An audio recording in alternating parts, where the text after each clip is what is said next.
You guys think that if you're unhappy, that's a good reason to leave a marriage? I don't think you're gonna be happy all the time. So it depends. How long have I been unhappy? Right. Because my kids are seeing that. Right. I think that matters too. Like most things, I think there's a lot of people. It don't have anything to do with age, getting married too late. People don't have the intestinal fortitude for marriage. You get up there and say these vows. It's duty and responsibility, time and pain. It's the kids. It's the rearing. It's lineage and legacy. That's a joke in itself. But is that not part of the kids? So your kids are a direct reflection of you. So if my kids are seeing me unhappy, now what? What are you talking about? Because you said happiness in the marriage, because you just said that kids are part of it, right? Let me explain it to you. You're conflating your happiness with how the kids are treated, right? I'm not even talking about the kids. I'm talking about you being happy, right? I just said that about sex, so don't act like you can't do it about everything else. So now that we have a baseline with that, you can fake it till you make it in front of them kids all the time. Now, kids have discernment. I understand that, but happiness doesn't mean everything has to be egregious in the household. However, we know ebb and flow. Is that a thing, or are we dismissing postpartum? Postpartum depression. Do we have menopause? Right. And so you guys go through these ebb and flow periods where your happiness is intrinsically not working. But that's why I agree. But I'm just saying, but you put it on the kids. Like, no, answer my question directly based on happiness itself. I did, but I said it depends on how long I've been unhappy. Raising my kids in a house where there's no happiness is not selfish. That's not life goals. Just for the sake to say I have a husband. Are you serious? No, you made a commitment under the Most High God, right? Unless you don't believe. Who cares about the commitment if I'm unhappy and I'm dying inside? No, don't interrupt them, Melly. Sorry, Nikki, what you say? I'm not staying unhappy for 10 months. You talking about 10 years? Well, I've stayed unhappy for a very, very long time. But who is going to continuously stay in an unhealthy marriage where you're burning inside, you're dying inside, you done forgot who you are, you done forgot your self-worth, and you're just super unhappy, like depressed to that point, just to say I have a husband and I have a family? But I think that we know how hoes are created. Callie said it earlier. Something about they ain't had their daddy, their daddy didn't love them. That's one. Secondly, most of these hoes been hurt by a man. Just like these niggas that been hurt by women, they become hoes. It's the same thing. Savage. Okay, so this is what I'm saying. Even with what Callie is saying, the lack of love, hopelessness, a deficit, desperation. That's all the same umbrella. I'm desperate for the love of a real man because a man never loved me. So I'm out there searching for the love of a man. But because I don't know how to properly find love from a man because I never experienced it. So now from these worst experiences that I've had and the damage that I've had from men, I'm telling you now, I'm only going to use them for what I like them for, because there's no possibility that they could ever even try to love me correctly. And I'm so lost on love, so in the deficit, I'll be desperate. And a lot of women have seen this. The girl come up here, Hank, remember the girl that came up here who was cosplaying a man? She was a whole butch, calling the women male-centered up here. You're trying to become them niggas. Talk about worship when you think you're fucking up a storm because you're a man and you're acting like a man. That's male worship down to the ground. So the women who are promiscuous, are we saying they're all desperate? Majority. I'm not saying that, but I know. Yeah, I agree. I feel like in my point in my life, I feel like I was being groomed to cater to him. So at 18, when did you guys break up or stop doing each other? When I was 21, turning 22. So you were for about 3 to 4 years. How did you upgrade him? Oh shit. I think that I gave him a different perspective. Well, you also feel like after you dated him, I upgraded you, and then all these women want you after what I did for you. He was 18, bro. Like, you grilling him, bro. What the fuck? Because it's hard to imagine an 18-year-old girl upgrading a 28-year-old man, but then like you left curious, what could you have possibly really done to a man that age? Like, you don't have no money, you 18, you don't have much knowledge, you 18. But what we're witnessing is cognitive dissonance. So there's no way you admonish the man by saying that you upgraded him and then in another breath say he groomed you. Mm-hmm. Those two things are diametrically opposed, right? And then you said age don't matter. People could be wise beyond their years. However, when Tamia gave you the bail money about you being 18, you're like, yeah, I was just 18. Nah, because remember you just said that you had the wisdom and understanding of somebody older than that, which is what you would be able to bestow on him. Right? Ooh. So these things are conflicting when we saying them. Did you actually upgrade him, or was you mad and talking shit to him because he cheated on? Are most of us cowards? Are most of us willing to kill and die for our wife and children? Are we willing to defend ourselves? Do we know what it looks like when shit is hitting the fan? Do we know when danger is actually upon us? How many dangerous situations have we been in to tell? Do we know who we are in these ways? I'm gonna just tell y'all this. If you are in a real life situation and a person approaches you after an aggressive conversation, get yourself in a position in which you can defend yourself properly. So don't stay in a position that doesn't give you any advantage but put you at a disadvantage. Don't ever do that. see people picking and choosing, you know? So if I'm going to approach you in an aggressive manner, then I should stay that way. Or else you look bad. That shit look corny. That shit don't look good for men. Because it's like, damn, is there a low-level threat of violence between men for real? But that's the word.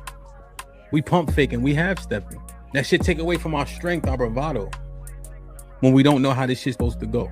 So this is a thing that I just been trying to process, man. Don't sleep on nobody. And be ready. Be ready as you can. The man says he got cheated on, and you tell him he's the reason why he got cheated on because she didn't feel like she was getting enough emotional support from him. And you justify him getting cheated on. And like I said, that's unfortunate. But the person that he got cheated on, you would have been like, girl, that nigga ain't shit. No, first of all, you don't know me, so you don't know what I would have said. I would have asked, well, what happened? What did you do? What did he do? I was trying to get the full story. But to just go on this I hate women train, I'm not about to do that. Like I said, give us the full details. But to just act like everything was just shine the rainbow, sorry, Uno, but it's more to it. Right. So I just want you to realize real quick, she was emotionally deprived. You think and then she entered a relationship with him. Well, no, you can't add that speculation on. What we do know, based on what he shared, and somehow you're saying he emotionally deprived her. You think that correlates? Because before she probably sexually had that experience with that man, she probably emotionally attached herself to him. Why would you think that? Because as y'all like to just say that women just go and just be loose and just have sex. You do. Remember we had the conversation. But the majority of women, they are going to emotionally, the majority of women going to emotionally attach themselves to a man. How? And then have the intercourse. How do you know that? Because I know. The same way y'all know. The same way that y'all know everything that y'all done talked about. No, what I'm saying is, how do you know that, and how can you justify that based on women's behavior? Because it's statistics. Somebody do the research. If she has a dream about me cheating, am I at fault now? You did that shit. You did that shit, nigga. You did that shit in your past life, man. Damn, boy. So he got hit with a honey bun and it's his fault. Okay. That's like a boomerang. I mean, I don't know his situation. How much would you say yes or no? Well, she let another man put his penis in her vagina. He didn't ask her to do it. She just went and did it because or whatever. So, I mean, I don't know how necessarily it's his fault unless he, maybe he's seen the signs and just chose to ignore them. But other than that, like, I'm pretty sure you left after you found out. Yeah. So, yeah, he did the right thing. Stepping away from it. So, is that an assurance for a partner? Is that an option as well?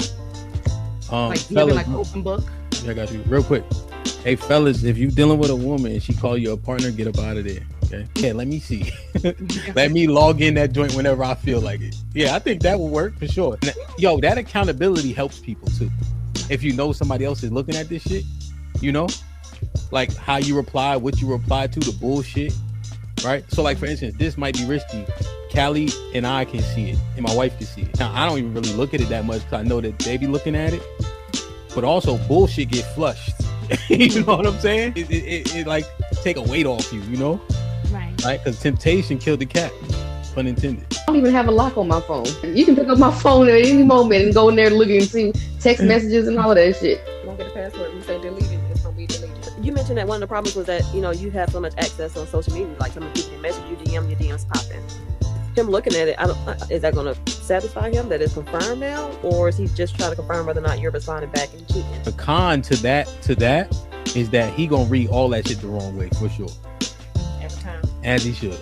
It ain't never all good. I was just gonna say something to the effect of, in terms of social media, although primarily I do it for content creation. If my man had an issue with it, I was at it, no questions asked, because I've actually been there, done that. It calls for strokes. Like somebody will punch you in your shit for talking too much and talking crazy.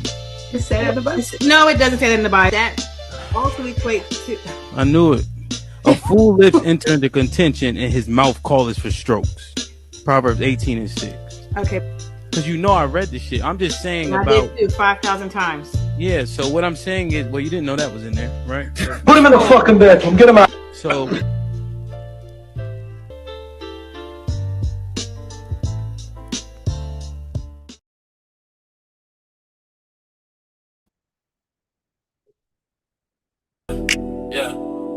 Broadcast. It's a podcast. It's a podcast, yeah. Like, share, subscribe, tell a friend, tell a friend. DJ HAMP about to go live again. So hit the likes, my friend, on your way in. First off, salute the chat. And to all new cousins, welcome back. Heard you searching for the real, well, this is where it's at. The latest topics and panels and brother, don't get sent to the bathroom. We got all the stats, too, back to facts in the morning or the afternoon. Tuesday, women's POV, 2 Fridays, dancing, jamming tune. It's a community of real, and we better than the world news. This might be risky, I hope you know. This might be risky, let's go, let's go. This might be risky, no, I love you, real, I love it. This might be risky. Salute to DJ HAMP, it's time to start the show. Salute to DJ HAMP, it's time to start the show.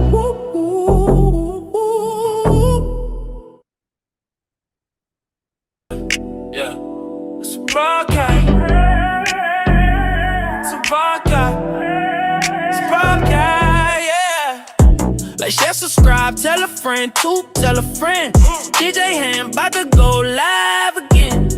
So hit the likes, my friend, on your way in.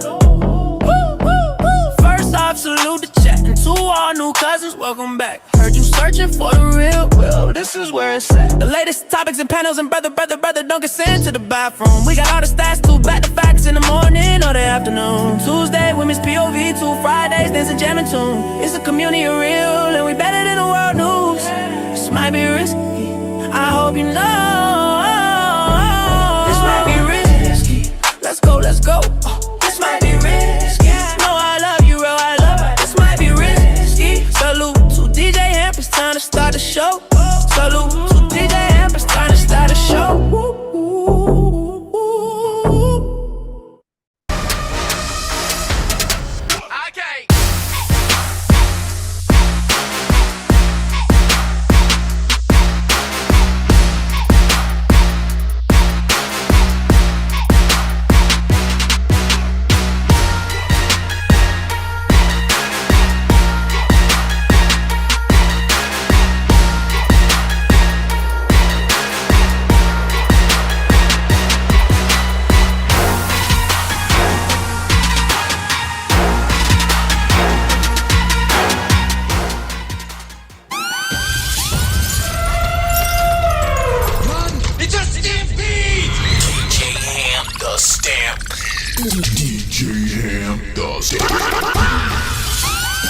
Yo, like, share, subscribe, tell a friend, hit that like button right now if you can. That helps the channel the most.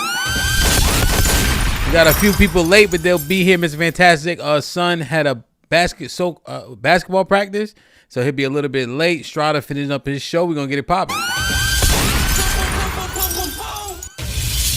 Shy, what up? Yo. Glad to be back, man. I missed last shift, man. I saw y'all had a spirited conversation, so I'm glad to be a part tonight, man. Other than that, man, another day to do it better than I did it yesterday, man. Glad to be here. That's a fact, though. What we got cooking, man? What's popping, man? We need an update. You heard? Yeah. So I sat down with the producers, man. I was trying to push this thing to summertime. They said, Shy, you out your mind, man. We trying to put together a quality product. So right now, the tentative shooting date is November. So we do have a date. We're working on trying to find the lead because we want to build some anticipation around the lead, and we need to raise some more money because the type of camera crew we want is gonna cost a little penny. So appreciate everyone who's already done it before, but you might see another campaign if you feel compelled to add some more funds to the process. I do appreciate it. But that's where we at now. We're trying to we building now, bro. So we got a date, trying to find our lead, man, so we can shoot. Trying to make sure we have a strong festival run next year. Okay, so it's the same link, right? Is that the same live link? No. It'll be a new campaign project. I'll let you know when everything is finalized. Okay. Well, we did good last time. If we get if we can make that same goal, damn near we be right there for the crew, right? Damn near. Yeah. Yep. All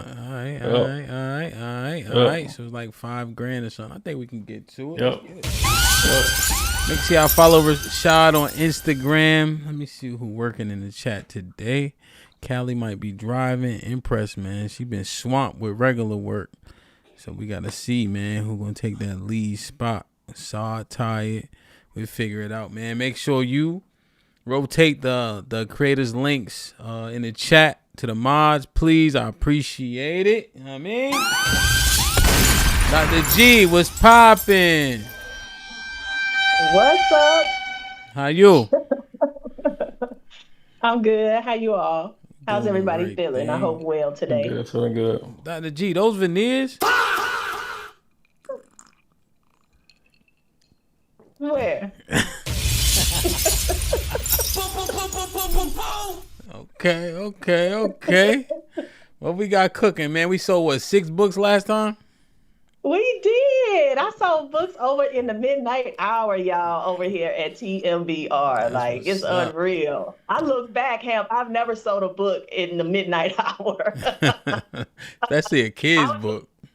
I was just curious, you know. So, yeah, I appreciate everybody's support. Again, the World of Jenny Pearl is here to teach us situational appropriateness. It's all good for the kids, but the adults can learn a bit about situational appropriateness too. So go ahead and pick up your copy of the World of Jenny Pearl today. Indeed, man. Salute, man. Make sure y'all go get y'all books. The mods will drop the link in the chat, man. Let's see if we can at least get the 4 more so we can hit that 10 goal. You know what I mean? Oh no, what's poppin'? What's good? Shout out to Shaw Satin Couch, man. I ain't never seen that before, man. It's satin? Nah, it ain't satin. Shout out to Sherelle for the good topic yesterday, man. You know what I'm saying? That was a top 5 dead or alive topic yesterday. Yeah, give you your flowers. Yeah, that shit's still cooking, bro. It's like we can't even come to a conclusion. The chat was so crazy today. It's like, damn, y'all niggas trying to give excuses to niggas who marry out. I think Sherelle said that herself. So yeah, man, we might gotta cook it up again. You know what I mean? For sure, man. That shit is interesting as hell, bro. Go ahead. And one last plug. Me and CJ on the show, Turn on the AC. We doing Girlfriends of the Red Pill this coming Sunday. We bringing our girls on the show. Oh shit! So you saying this the last show? Yeah. Probably the last show when we have girlfriends, probably. But we'll see how it go. Man, well, this is definitely the right sound effect.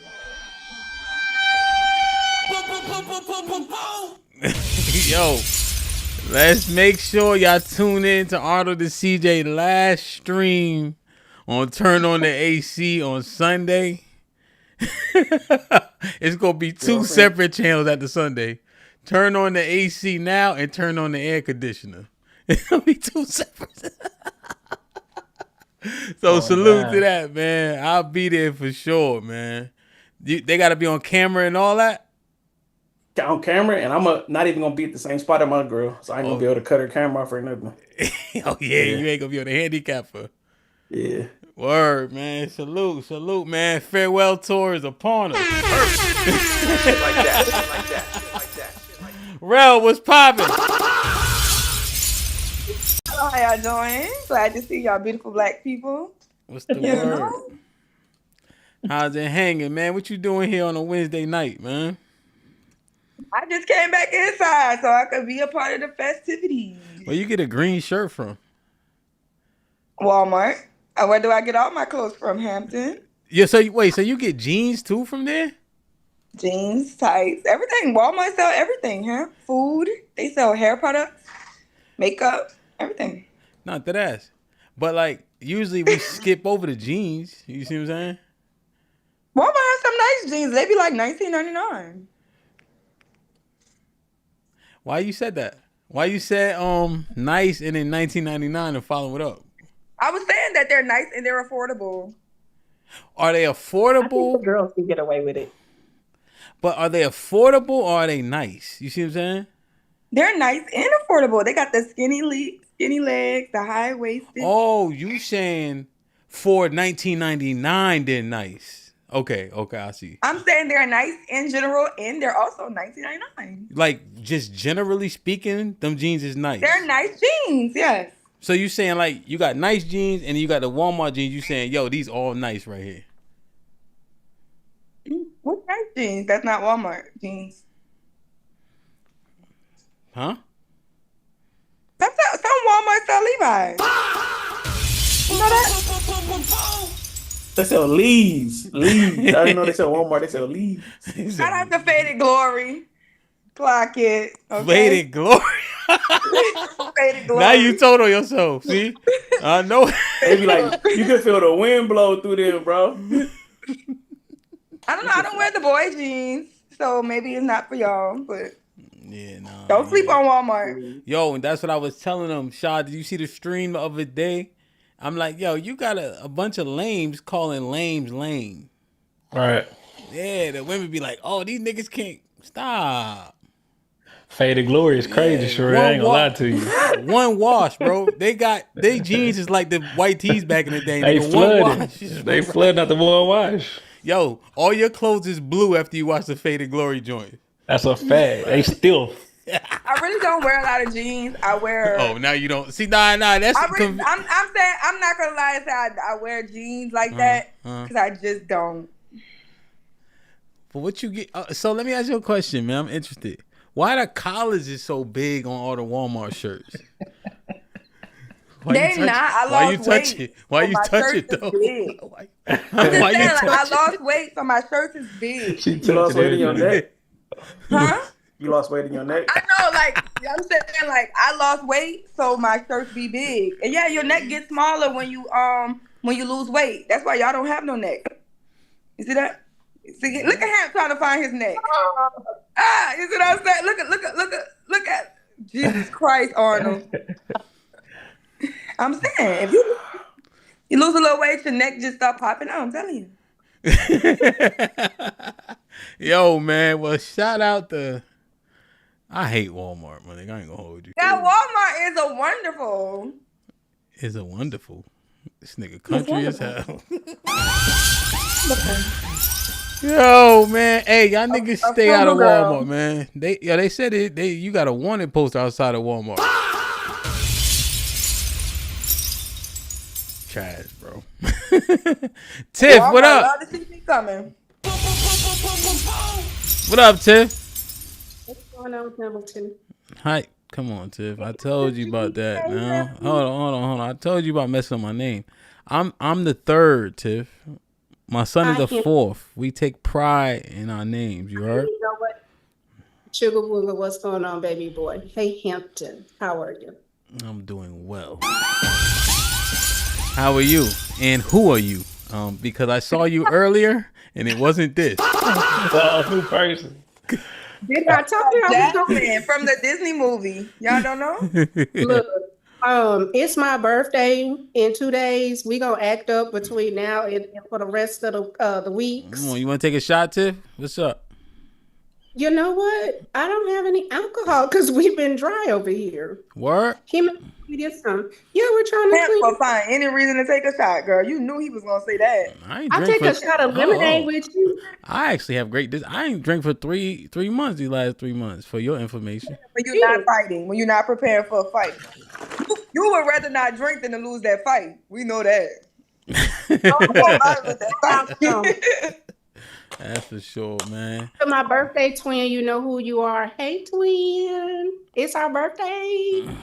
Damn, man, she don't got no After liquor. my husband, his birthday was yesterday. He made 26. Period. You got a husband? James, duh. James made 26 yesterday. Oh, that's like that movie with Joaquin Phoenix. You remember? When he was married to the her with the earpiece. Oh, her, yeah. He was married to the computer.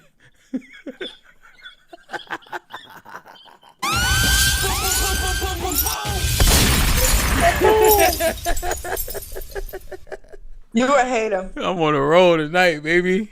Y'all good? Arnold, you been drinking? Yes. Look at that cheese. What cheese?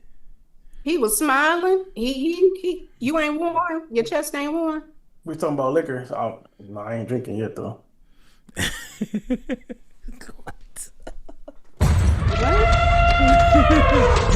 It's a stampede! DJ Ham, the Salute to everybody in the building, man. Like, share, subscribe, tell a friend, man. Excuse me. Hit that like button if you can. That helps the channel the most. Salute to Mr. Fantastic in the building. Brother.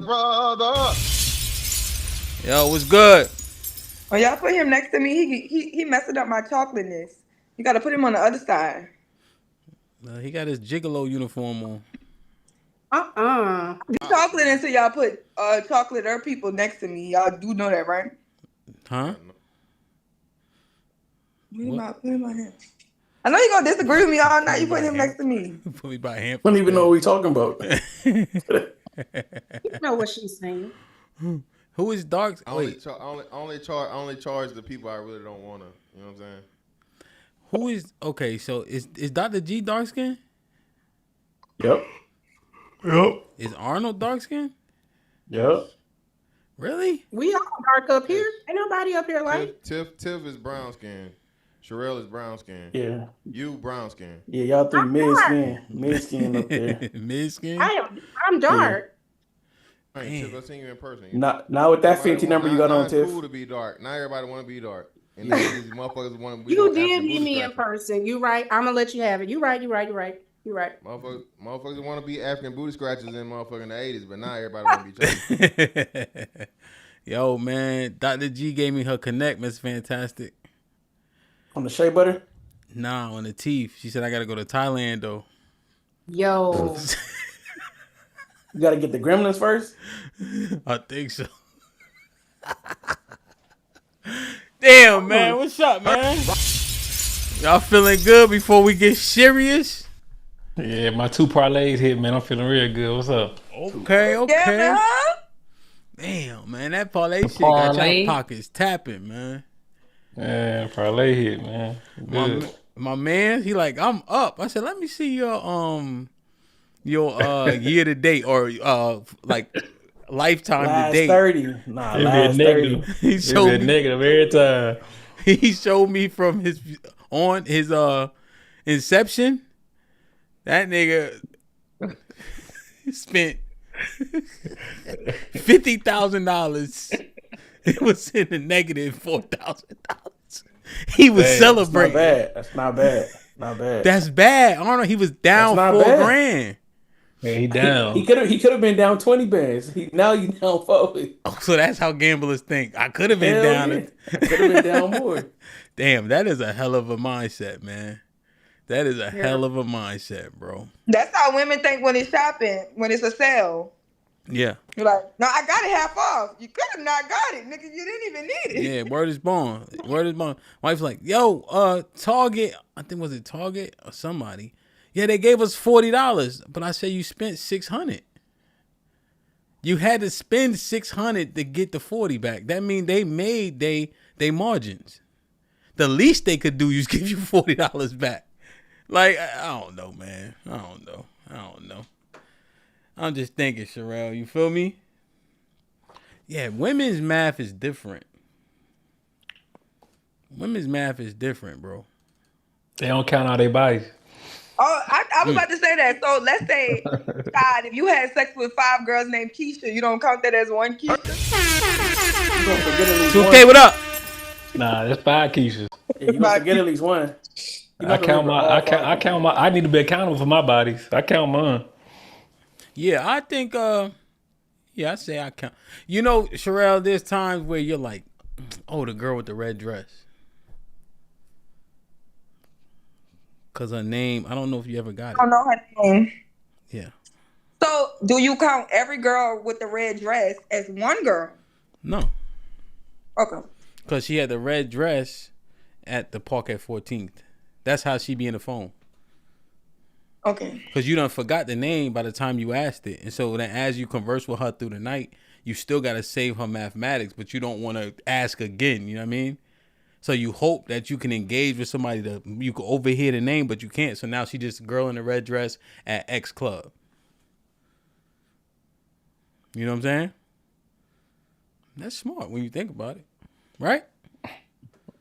I mean, I hear what y'all saying. I mean, but think about it. Am I supposed to be like, damn, what's your name again? I'm gonna shoot myself in the foot. Yeah, so the girls be like, if they had sex with 6 niggas named James, they only count it as one James. That's not what I said at all. I'm just saying, none of it works. Definitely thank you for snitching. Oh yeah, really, definitely good. She a terrible code. No, they got a whole video. Y'all ain't seen the video? Nah. Man, your V-neck was so bad on Tuesday. I thought you had your shirt was so bad. I thought you had a button what shirt down. Did I have on Tuesday? I thought you had a button down on with 2 buttons. Like that shit look crazy. I have no button down. I ain't gonna hold you. We gonna have an offline meeting, but yeah, we gotta update your wardrobe, beloved. Real shit. As long as you're gonna pay for it. I mean, it ain't. You got free shirt. $16 jeans is. I mean, shit. You get all your shirts for free. You get sponsored shirts. All right, man. Like, share, subscribe, tell a friend and tell a friend. Hit that like button right now if you can to help the channel more. 2K was popping. What's the word, bro? Hey, do not update your software, bro. It is messed up bad. Word for Ecamm? Yeah. Yes, do not update. Do not skip that one? Yes. Okay. Say less. Say what it do. Well, we ain't had to talk. I just know not to talk about it. Yeah. Hey, Sean. Hey, how y'all doing? How y'all mama now? Oh, is it Nicki Minaj beside me? Tiffy Minaj. Oh, that's Tiffy. Oh, shit. Tiffy. I upset you today, 2K, with my Asian Pope's hair, my eyelashes, and my makeup. Hey, at least you know you got multicultural continents on your head. We good. Perfect. You look pretty. Man. People, right? Yo, salute to the 200 people in the chat. We only got 70 likes. Please get the likes up. That helps the channel the most, man. Love, bro. All right, man. So we went through 2026 to 06. The main points of contention were what were the worst things that happened. We mined out. We had Trayvon, Mike, Floyd, Black Lives Matter, drill music. Was there a consensus, really? Or were we at the very least able to highlight the most traumatic things that we saw? Yeah. Yeah. And I don't know if we needed a consensus necessarily, but we did talk about some things that definitely hurt us. I guess when I reflected on it, I was thinking about the drill. I do have a little bit of difficulty seeing the traumatic difference between gangster rap and drill music. Because more people was dying in this era we about to talk about than the drill factor. But I understand the level of cosplay is probably at an all-time high. The level of people that want to mimic that because you get to see it so easily with the internet, I think that may be exacerbated, which can cause issue because people may put themselves in predicaments they aren't ready for. But then again, they ain't dying. So it's kind of hard. I don't know. I'm still thinking through it, man. But this era, I think, is probably the most highlighted era in terms of the turn, right? Because this is right after the marriage rate started to decline, right? Maybe 10 years or so. And then you have different bills, different legislation coming out. You have the contention about Section 8 and government programmings. And, I know Reaganomics isn't all about that. And Reaganomics didn't create those necessarily, but it helped, implement, exacerbate, or it extended programs. We have mass incarceration. We have crack and etc. So this era needs to be mined out well. 85 to 2005. What y'all think, man? The floor is open. Perfect. Well, I'll start it off right. I'm gonna jump right into the conspiracy. Okay. Quote unquote conspiracy, right? And I like to talk about history as a continuum and not a snapshot. But I know for the sake of what we're doing right now, we have to. I just want to make this point that Nixon in the 70s started the war on drugs.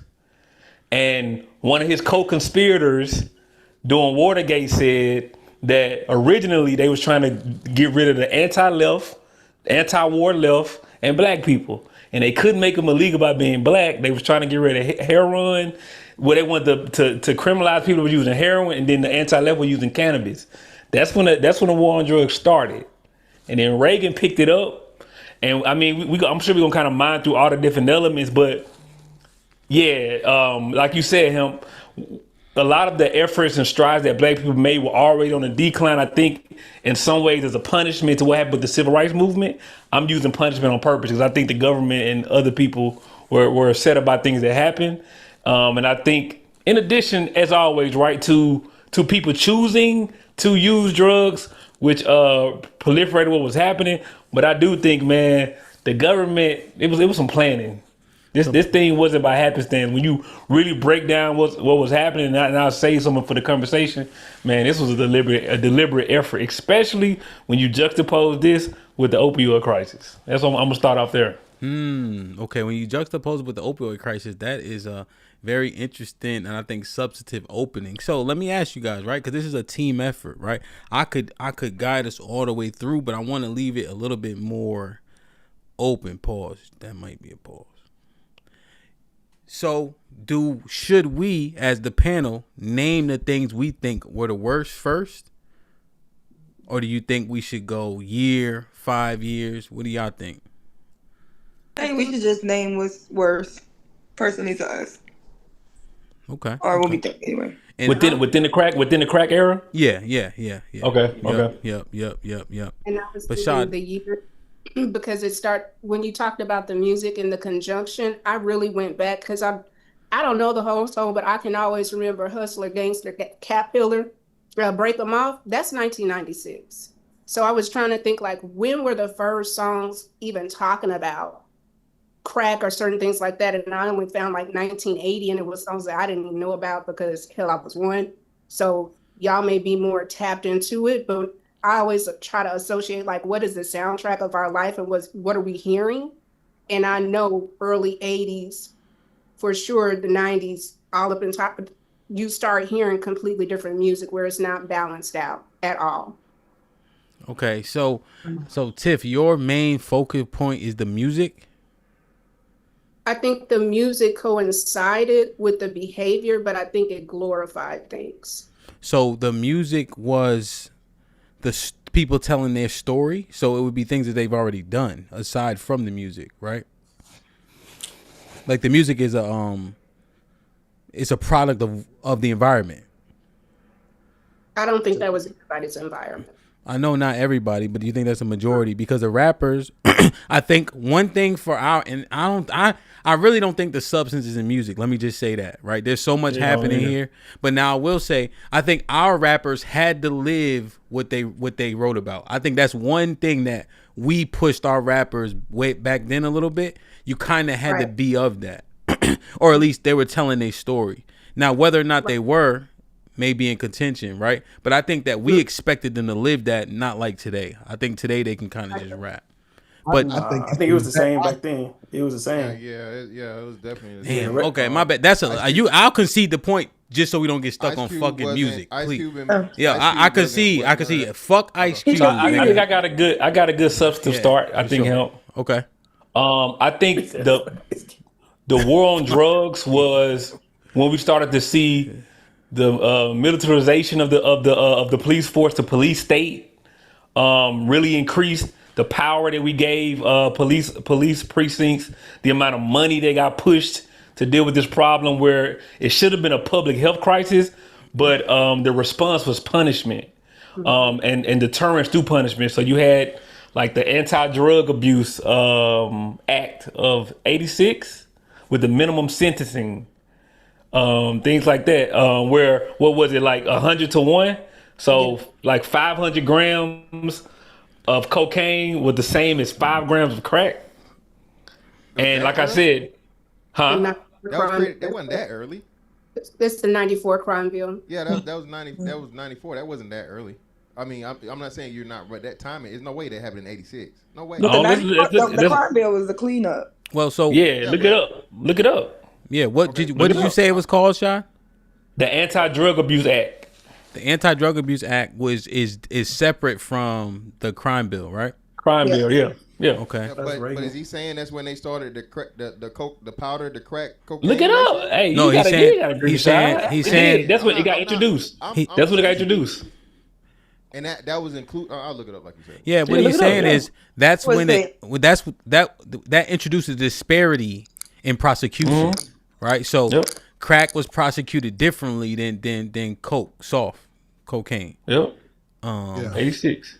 Because one was considered a white folks drug, one was considered a black folks drug, correct? Yep.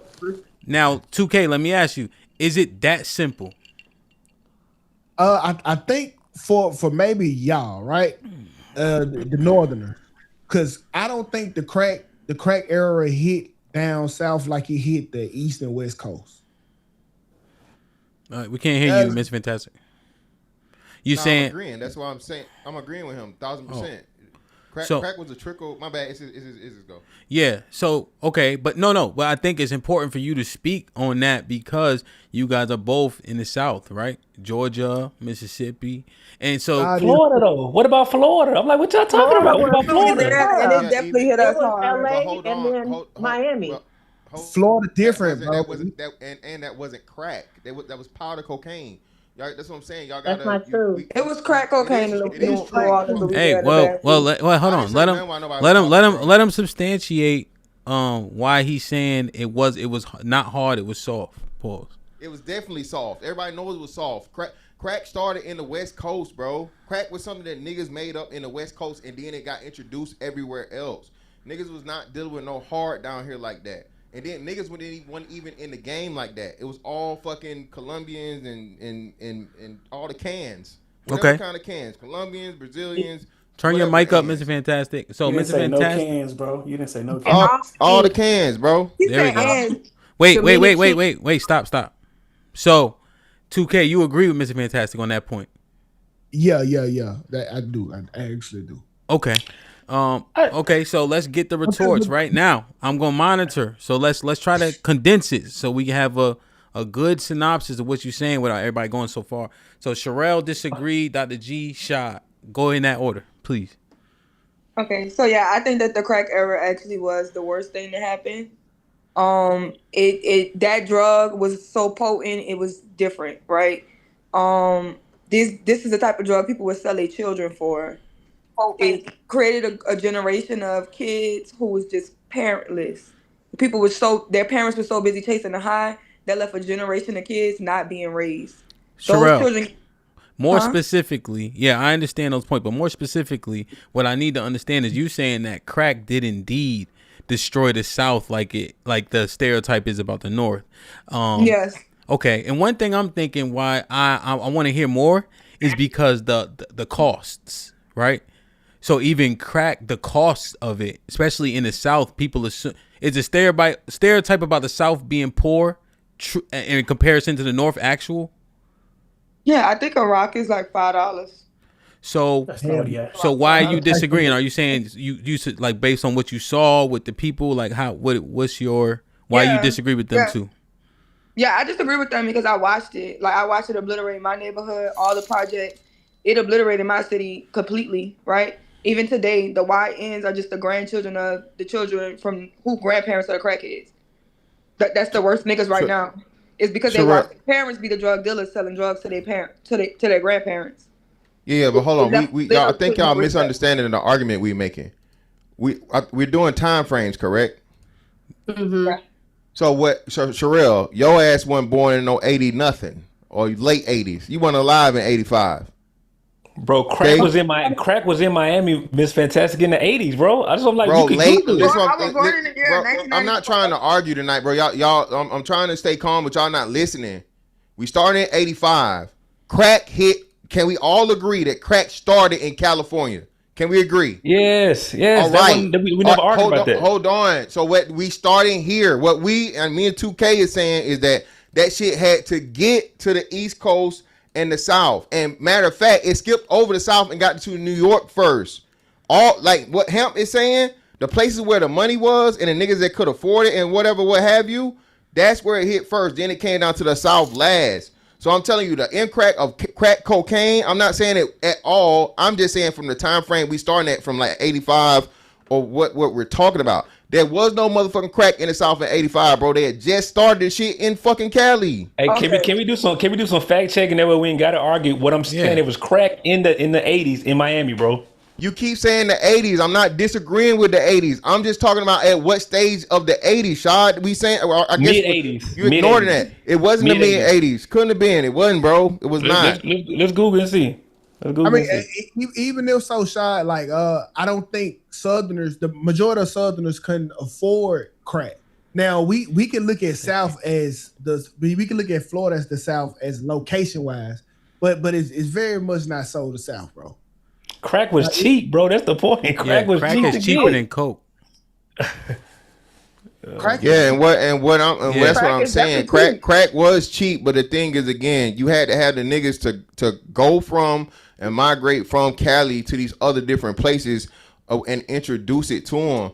Niggas wasn't fucking with no powder, like you said, because it's expensive. Powder was too expensive, and powder was you were still coming out of the disco era in the early 80s. Let me ask you a question. Right? Let me ask you a question, Mr. Fantastic, on that point specifically. Now, this is a show, okay? Right? And I'm not trying to use a show to prove a point. I'm just wondering if this was an actual aspect. Otherwise, why would they add this? People migrated from the South. Basically everybody. And so I just remember, particularly on Snowfall, do you remember they were going to Mississippi, if I'm not mistaken? No, they was going to the Bay.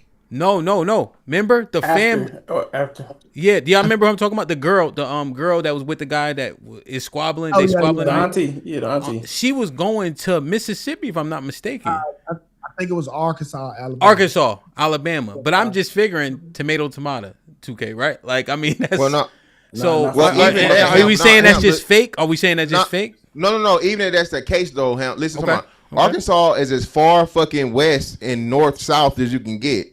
So Arkansas is technically the South, but that's completely, totally different from fucking Cali to Florida or even Cali to Mississippi, Alabama. That area is what we saying.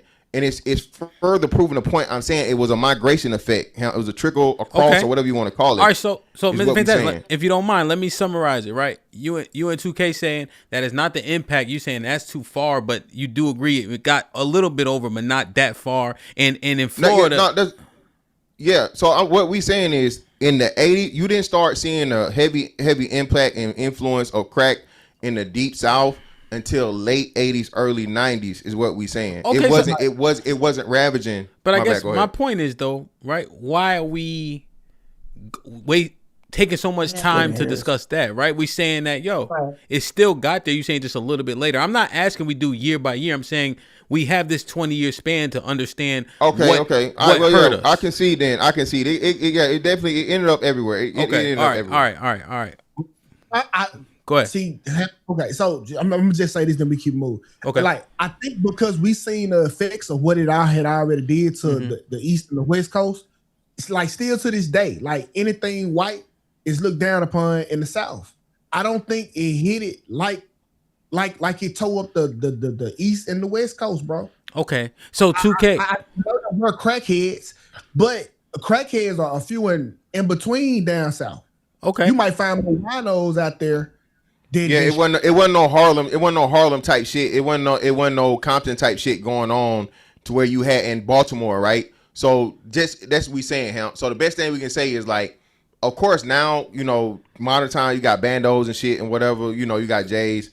But what we saying is in that early, you didn't have like whole neighborhoods that's what it all decimated. Was. Just like drug shit. So let's not belabor it, right? Let's just keep that in mind. So I guess 2K Mr. Fantastic. This is more of a yes or no. You guys aren't putting crack epidemic at the top that disenfranchised hurt black people the most in that 20-year period. You're not putting that at the top because we're talking about everybody and most black people, to your point, live in the South. So I'm just asking. Go ahead. I'm just asking more of a direct answer to what I'm asking. I'm saying I always said this, bro. For me, the crack epidemic is overblown because it's too much excuses given to that for the things and the people that were affected. Bro, 50% of niggas wasn't on no crack, bro.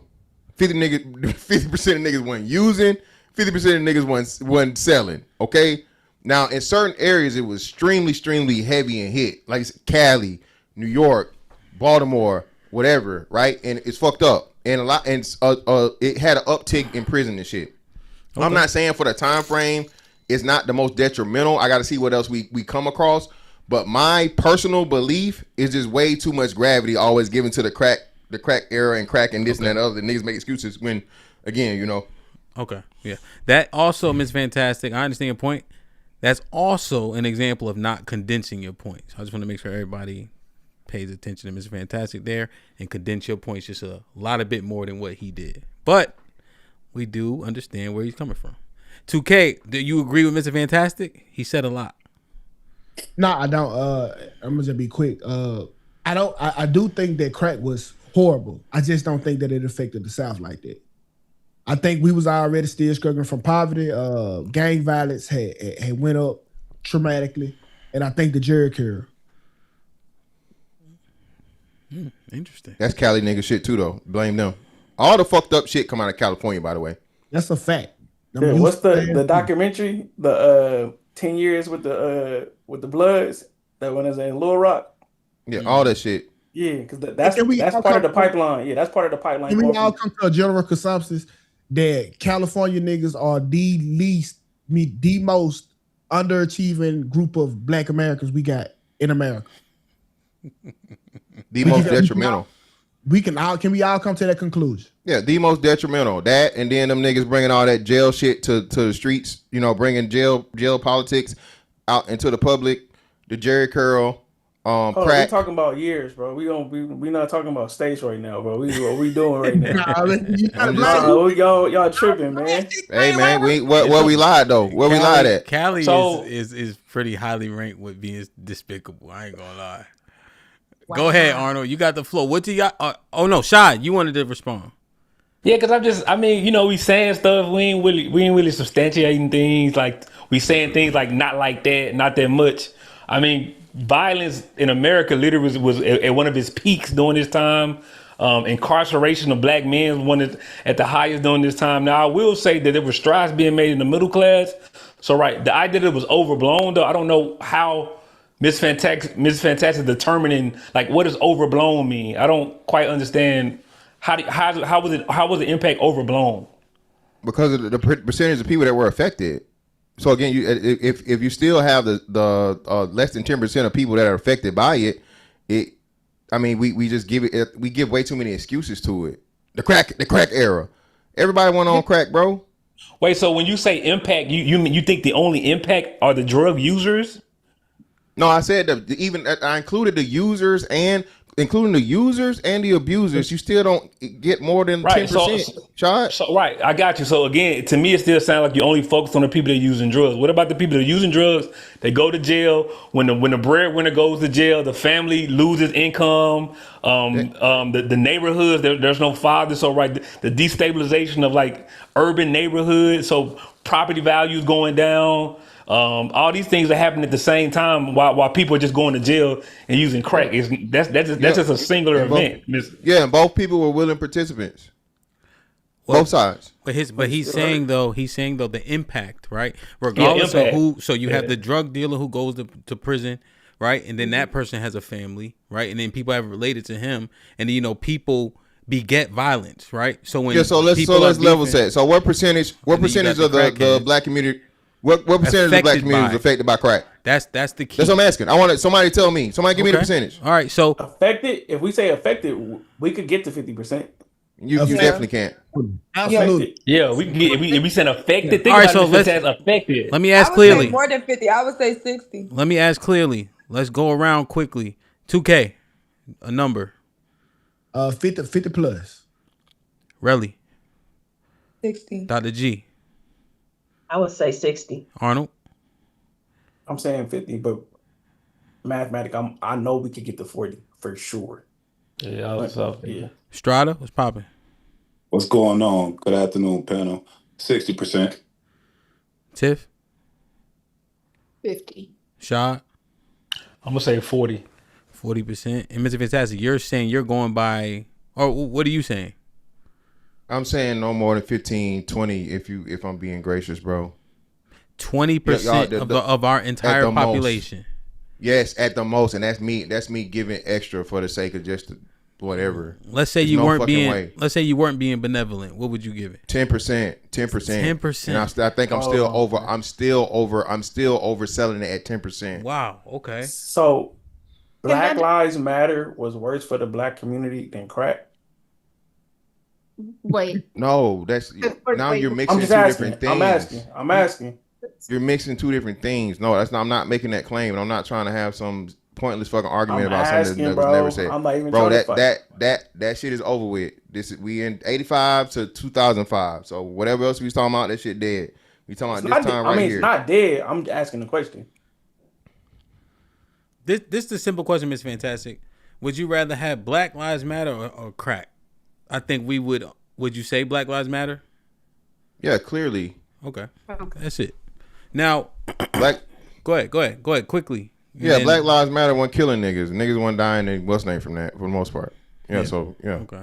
The little girl. And him, I don't think that I wanted to say is I think the difference with the Southerners and the Northerners, because in the South you are so spread apart. I think the effect, because if you're up north or if you're in a more urban environment, then the impact is going to be felt because you're all living amongst each other versus if y'all 10, 15 minutes apart just as families, if somebody's a crackhead, like you don't see that person enough to even feel it. Like it has a different economic structure and it affects the communities differently just by the way we live. We don't live.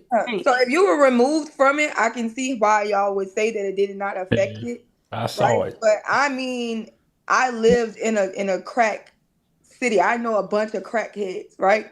So this isn't a hard process when you're talking about people who were free basing. They were free basing. It was not hard for them to come up with the concept of crack. I know crackheads who were smoking crack in the 70s in New Orleans, crack in the 80s in New Orleans, sitting around round tables and they was passing that shit around like it was candy. So when people were giving that away, like it was the same way with how we smoke weed now, the same way how people was talking about popping perks, the same way how we had that wave of people drinking lean. People brought crack around like it was some normal stuff, and the addiction took over the entire neighborhood and destroyed it. That's only New Orleans. Y'all was doing angel dust. No, that's not. I'm like New Orleans never did angel dust. City too. Never. My home city as well. Listen, my home city as well, and I don't live in the South, the East, the West. We in the middle. In 85, 86, 87, we had crack. It was on the streets. You could see crackheads in 85, 86. I'm telling you like this, but listen, Tiffany Minaj ain't lying, because one thing about it, the crackheads and cokeheads, they snuck and did that shit. Only thing that was accepted out loud was weed. I have never, listen, it took so long for me to see a crackhead actually do crack or coke. They sneak and do it down south. They don't do it openly. Hey, I live in Jackson, bro. I think it's different. That just means you got more people indulging than you know of. That's what that means. Yeah, I ain't saying, but it's not taking over. It's not influential. Me, Dr. G, and Shad are from major black cities, predominantly black cities. So you're talking about New Orleans, St. Louis, and Jackson, Mississippi. Is it more black people there in the big cities or in other rural areas of poverty? Cities. It's more in Jackson for sure. They're like where you from. I know. I think New Orleans around that time might have been 70 up to 70%, 80%. But they're talking about New York, LA, Miami, DC, Detroit, yeah. Yeah, well, we know what it did to that. We don't have that same effect down south, bro. I'm sorry, I wanna believe you, Shad, but it crack didn't tear up the community like it did. When we see the images of what it did to the New York and California, they don't compare down south. Okay, so we have to. All right, so go ahead, Dr. G. I was just going to ask, what are we arguing? Like, what are we trying to get to? That's what I was trying to kind of go, right? So I think we agree that this hurt the community. Mr. Fantastic has the lowest percentage with 10%, 15% of the entire community, right? But we look at this, let's say 10-year period, right? When you do get the crime bill in 93, why is the crime bill initiated and voted on by its bipartisan, right, Arnold? That's how you say it. It's bipartisan, right? Both of the And parties. so they're looking at the modus operandi, right? You have the 3 strikes and etc. of a particular demographic, right? Does that has to stem from something, right? It has to stem from something. So where do we get? Go ahead. I'm trying to. So going off, so even if we go off just like how Fantastic sees it as far as what's trackable, the numbers, I'm saying that they got the imagery they needed to say, okay, now we got a reason to lock these niggas up. And that's what crack did. I'm gonna say, if we saying, it didn't really hurt us because black people been doing okay and probably been doing better as far as the middle class, but that did give them the entry point to say, okay, we can start this and say, we're gonna be locking up more people because they can show it on TV and white people gonna vote for it. So Bill Clinton can say, look, it's a problem. Yeah. So now that is one thing, right? And I think we get stuck up on entertainment too much, right? But that is one thing, right? Because I compiled a list of stuff. What's up, baby boy? Do your push-ups. That is one thing that we often get stuck on, right? But that is one facet that is important, right? The imagery that was perpetuated, right? So we do get Menace to Society, New Jack City. We get New Jersey Drive in 96. We get Juice, right? We get all of that. In that 1990 to 1996. You also get the other ones. You get Bronx Tale, you get Goodfellas, you get Casino, right? Just that entire mentality. You got Scarface in 84, right? 85. You know? I don't think we were enamored by Scarface. I think we were enamored by him going from nothing to something. You know, and using drugs to do it. So we do have that perpetuates the mindset that Arnold said they were trying to paint, right, Arnold? I just want to make sure I'm on point. Yeah. So that's where I guess where I'm at when I'm thinking about it. Because I guess you heard the conspiracy theories that the CIA and FBI is in Hollywood, making sure that they have certain depictions of what it looked like. So when they go to do the crime bill, it's believable. Didn't you see it in the movie? People really thought that's what LA and Compton was like. All of the movies that you named was East and West Coast with the exception of Scarface. That should show you the impact of what crack. There were no movies. It ain't like that. Ain't no movies about them. So that's what I'm saying. That's what he's saying. That's what he's saying. Impact boys in the hood, Menace to Society, New Jack City, all of those things. That's what we telling you. Even the art and even the what's name is telling you the main focuses for the places. And that's what I'm saying. I think fantastic. But baller blocking. Don't start with it. Baller blocking was in 98. Stop. That was fantastic. I'm saying 2000. I can see your angle. They use the New York and LA imagery to make federal laws that affected people in the South. Okay, but and this is what I'm saying, and I guess we can kind of segue, but not go away from completely. I would definitely say that the crime bill itself was far more impactful than just the drugs, because it just wasn't the drugs; it was the violence. So if you guys are gonna, I guess, are you guys gonna say all of the violence or most of the violence is from the drug game? You have an argument, I guess, but even still, that legislation was far more impactful because that's when you saw the major, arrest rate skyrocket. Okay, Mr. Fantastic, stay right there, right? I think you're right on the path. Yeah, you could go, Shah, because I'm thinking the most crime-ridden cities like Washington, D.C., drugs were paramount. You get all the famous gangsters there, and they also led in murders. They led in violent crime. Go ahead, Shah. Whatever you want to say. I'm just saying, remember I mentioned initially in the beginning the Anti-Abuse Drug Abuse Act of 86, and Ms. Fantastic said he didn't think that was true. I'm just wondering, has he looked it up to see, kind of so you can follow the train? It was in 1986. You're right. When I'm looking at it, Shah, right? And what I'm telling you is it didn't exponentially, even though it was made in 86. I'm looking at a chart that's showing me like the drug offense shit. It's giving me 22, right? But you didn't hit 50,000 people arrested for drugs until the 90s, shot for Fed charges. No, I got you. Yeah, I mean, I get it. I'm saying, but the trend, you got to talk about the inception of things too. You can't just do it in a snapshot. That created the minimum sentencing act created a big disparity that set up other things that happened, kind of the snowball effect. I'm just saying that's when it started. So yeah, but I'm looking at it. then I'm looking at it, right? And I'm like, okay, so you have the bill that's passed. Niggas clearly know it because niggas starting to get hit with it time. You choose to stay in the drug game. I have no sympathy for you. Okay, and that's what I think. I get that. Yeah, I get that. Well, I know your angle. All right, so now that's that. Now, Miss Fantastic read my mind. So 2K, everybody, right? That part, you know, are we at the blame game portion yet though? Yeah, we here. I'm really? ready. I'm ready. we gonna always find ways as I guess quasi kind of middle class black people to look at the poor and say and do the blame thing. Yeah, fuck them niggas. I get it. I get it. Fuck them niggas. I don't expect nothing else. Not what the I poor. know, Not hold on, Rashad. Be clear. Not the poor. The criminals. Fuck the criminals. What I'm saying is in these impoverished areas, as I've said, behavioral science talks about this, right? There's a culture of poverty. What happens in these type of institutions, not institutions, but these locations, people are focused on what can get them out of their situation right now, and they make a lot of bad decisions, like everyone does. So I understand y'all angle. I'm just saying some of these things we can look over time and see it continually happens. It repeats. Yeah, this is where me and Mr. Fantastic probably for the start disagreeing, because I think that these drugs, the guns, all of this shit was dropped in the hoods on purpose.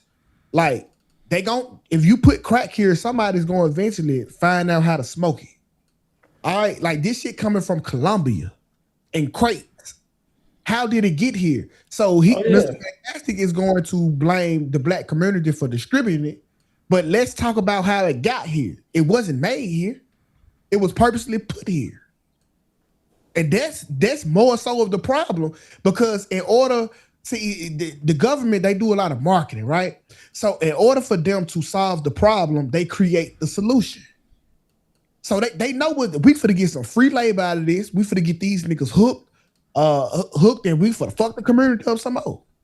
So as much as you want to blame the criminals for selling this shit, much you want to blame the criminal for selling it, let's talk about how this shit got here in the first place. Yeah, let's talk about all of it. Yeah, I just said that. If you look it up, don't take Shy word for it. I think his name was John Ehrlich. He was a part of the administration with Nixon, and he told a reporter, he said this was the war on drugs. We had a plan. We was trying to get rid of the anti-war left and blacks. Look it up. And we talked about the government knew what was happening with the Contra. I always get it wrong. Iran Contra. They knew what was going on. They turned a blind eye to certain drug transactions. There's even a case of a drug dealer getting caught, and they take his money and give it back to him. They say, leave that dude alone. Like, leave him alone. Gary Webb in the Dark Alliance novel that he put out talks about the government knew what was happening. They knew drugs were coming into the country. They knew what was going on. They always knew. The America's, that's, I don't want to get too far off the plot, I guess, but America's always been involved in the drug trade, bro. Be it crack, be it heroin, be it whatever. They've always been involved. It's just the fact of amount, because like I said, I would dare to say, and you know, heroin had much more of an impact because heroin was killing motherfuckers. And like you said, the Harlem Renaissance and all those different times, heroin was a much harder thing that hit the black community. But that's another thing for another day. That we'll get to that point. We get to that point. Well, just in the window of what I'm saying though, I'm cool with all of that. I'm not denying this. All the stuff is factual. The Contra affairs told about that.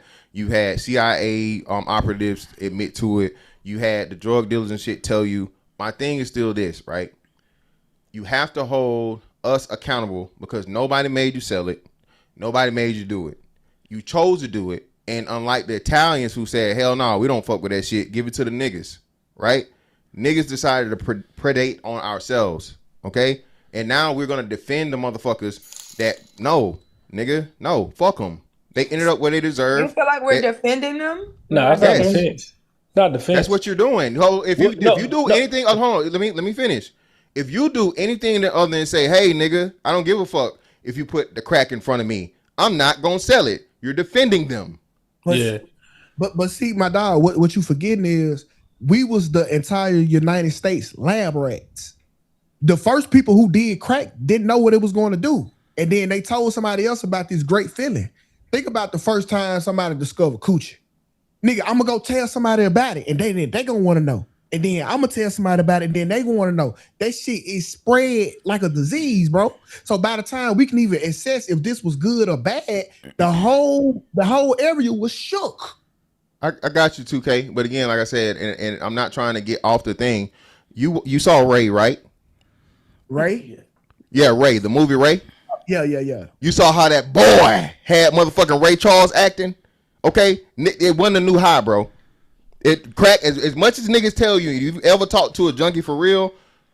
Because it's just our era and what we know, bro. That heroin, that dog food, that boy, bro. That shit was that horse, my nigga. Nigga were dying, bro. It's worse, but crack was cheaper. That was the highlight of crack. Sherelle, I'm not arguing that. Sherelle, what I'm arguing is the high, right? Because niggas want to chase the high, right? What I'm saying is because I guess, and we have a bias because that's how we were affecting it. That's what we knew. Niggas was getting off the heroin because, like you said, it was too expensive. Yeah, and you know, high. yeah, and you know the Italians got their ass knocked and all sorts of shit. You know, is what it is, right?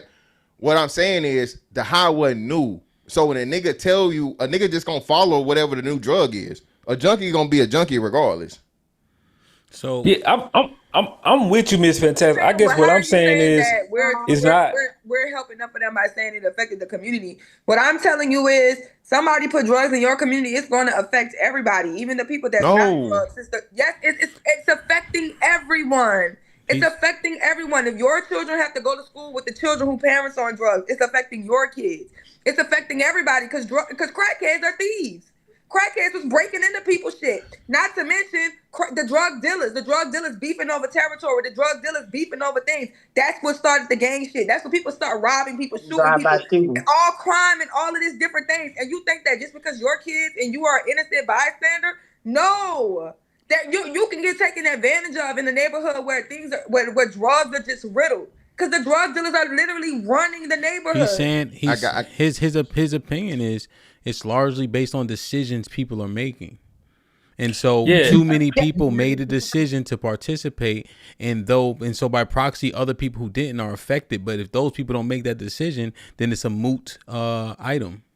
You know, and a lot of people, but because those people did make that decision, it's had a detrimental impact on the community. Yes, that's ma'am. what he's saying. Like, yeah, they shouldn't have made it, sure. But because they did, right? And the other thing, too, about crack, the difference between the heroin addict and the crack addict, the heroin addict died, so you no longer have that as they're no longer an addict because they're not here.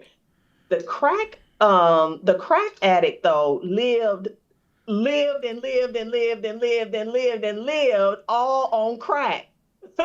You see what I'm saying? So you created generations of drug abusers at this point because they just perpetually are on drugs. So they're alive today, still on crack. They still alive. They probably won't die until they stop smoking, because that's usually what happens. They get off the crack, they get big as hell and die. And I'm not meaning to make a joke of it, but it's true. You create a perpetual drug abuser when you issue them that rock. Not like cocaine, not like heroin, not like weed, not like nothing else. Yeah, but Dr. G, opioids. Yeah, exactly. That's what I'm about to say, Dr. G. So that's what I'm trying. So y'all proving my point in what I said earlier, right? A junkie's gonna be a junkie. And he's gonna follow whatever the new trend is. Ain't nobody doing crack no more. Motherfuckers fucking with fent. And meth, yeah. Niggas, what we talking about? Yeah, what we saying? Let's. All right. So what we doing now is we kind of just like talking and gossiping. Yeah, right? Just talking. To be 100% honest. So let's make a comparison. So when you do see the opioid epidemic, right? You don't see. Do we also see an influx of white people going to prison? That's what I was trying to get to him before we got too deep. Go ahead. Take the floor. Go ahead. I be trying to let people talk. I don't like just jumping in. No, I'm saying take the floor from me. I'm saying go ahead. Oh, my bad. Well, I'm with you, right? We don't have to keep arguing personal responsibility. We know no one can force you to take the crack pipe. We know that. That's easy. That's an easy conversation. When we have an entire conversation where we saying in addition to what people were doing, making decisions, the United States government was also aware that drugs were being transported around America, and they allowed it for whatever reason, right? And I'm saying the government does have a duty to protect its people. That's what the government said it will do. And what I'm saying is we juxtapose the government's response to the crack era, the war on drugs, with what we currently see, where instead of using punishment as a way to get rid of the problem, it's rehab. Right. We're not criminalizing these addicts. The black people were criminals. Let's punish them. In the opioid crisis, it's a crisis. We have to protect these families that are struggling because, again, America knew, right, with opioids, they had a hand in this. They also had a hand in the crack era, but the response is different. Why is that? Why is it that these people, there was a war on drugs for black people, colored, melanated people in America, but for the opioid crisis, let's get rehab. Let's give them Narcan. Let's literally hand them something to stop themselves from overdosing. We're not talking about prison time. They giving you an antidote to not die. It's an obvious different response. That's what I'm saying. So when I see the difference in response, I'm with you, Miss Fantastic. Personal responsibility. Let's have that conversation real quick. But we also got to talk about the whole entire picture about what happened during the crack era. That's all I'm saying. So okay, and my bad. Go ahead. Well, yeah. So we got to talk about it, right? But I need to hear more about the impacts. You heard, right? Okay. So give me some numbers. So as an example, Arnold gave this right here, right? Let me just show y'all this. Hit the like button. I'm gonna read the super chats, but I don't want to halt the conversation too much. Let me see. Damn, I lost my fucking thing. So Arnold had. I'll read it and I'll see if I can find my screenshot. I don't know where it went. Is it back? All right. Yeah. So the crack cocaine epidemic and the murder rate for black males. So the I know it's kind of a small pause, but you can see the dark blue, right? And so that is from 1980, looks to be 80 to 94, right?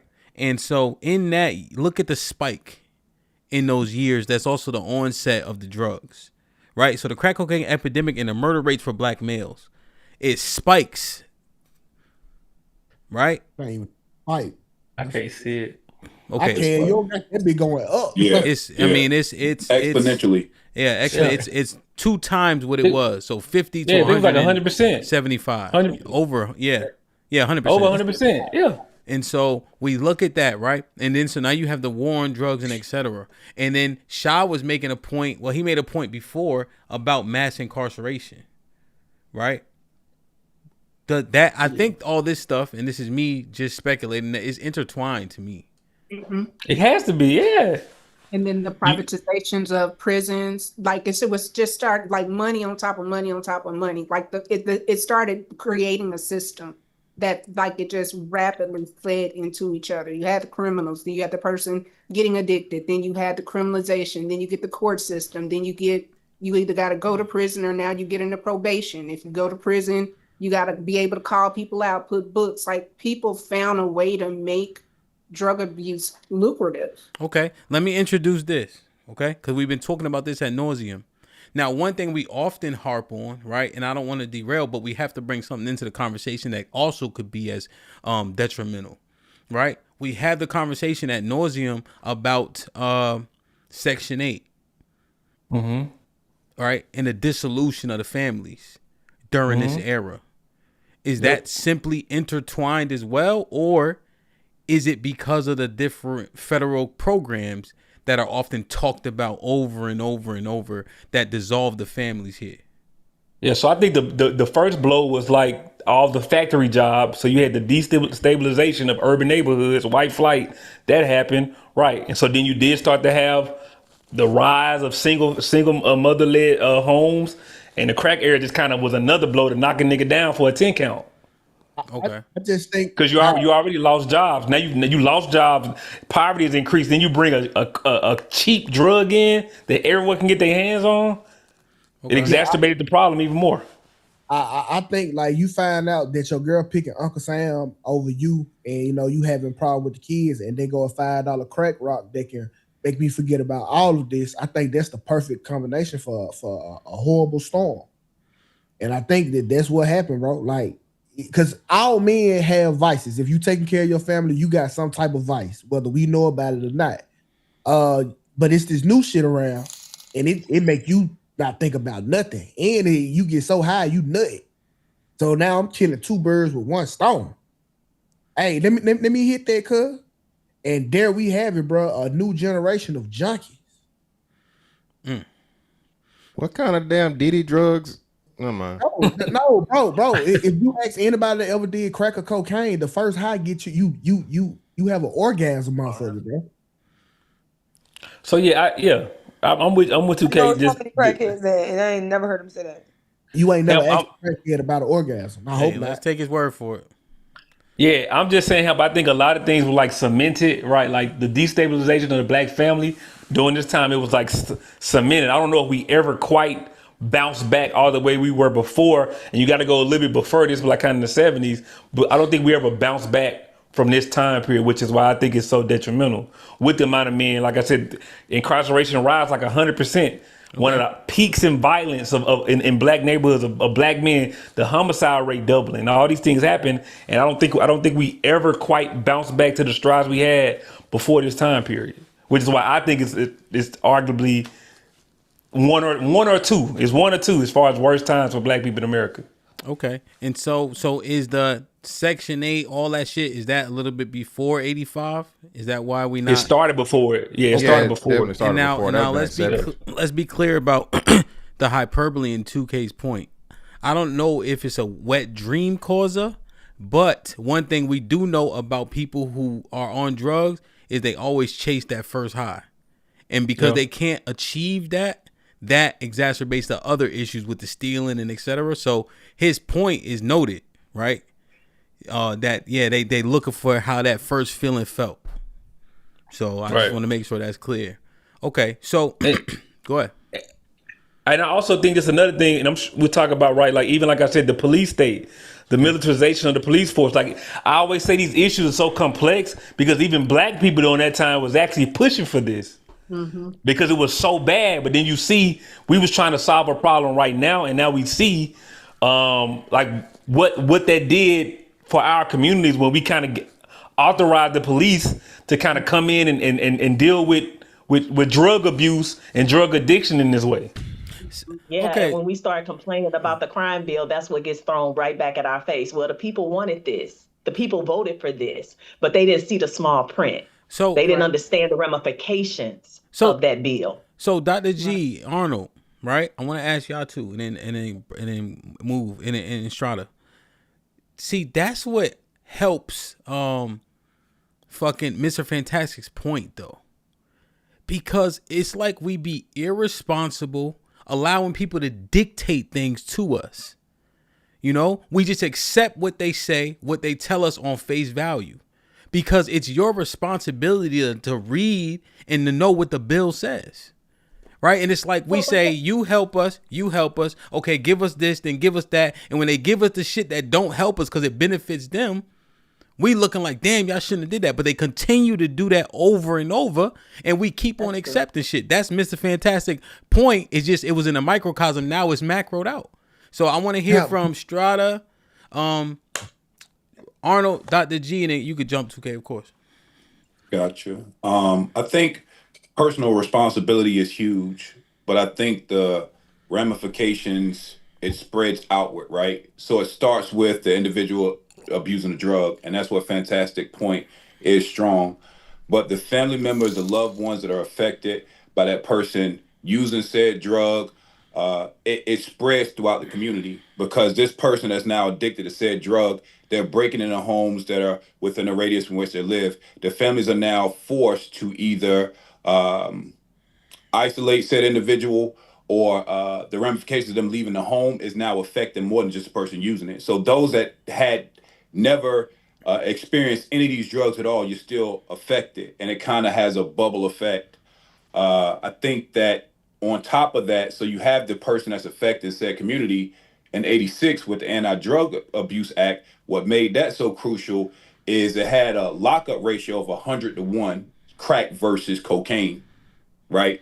So now you got a sentencing disparity. So these people out here using these drugs because it's cheaper, you're getting convicted at a rate 100 times to one for the more exotic part of the same product. So not only are you, while you're on the street, you're a distraction to both yourself and the destruction community.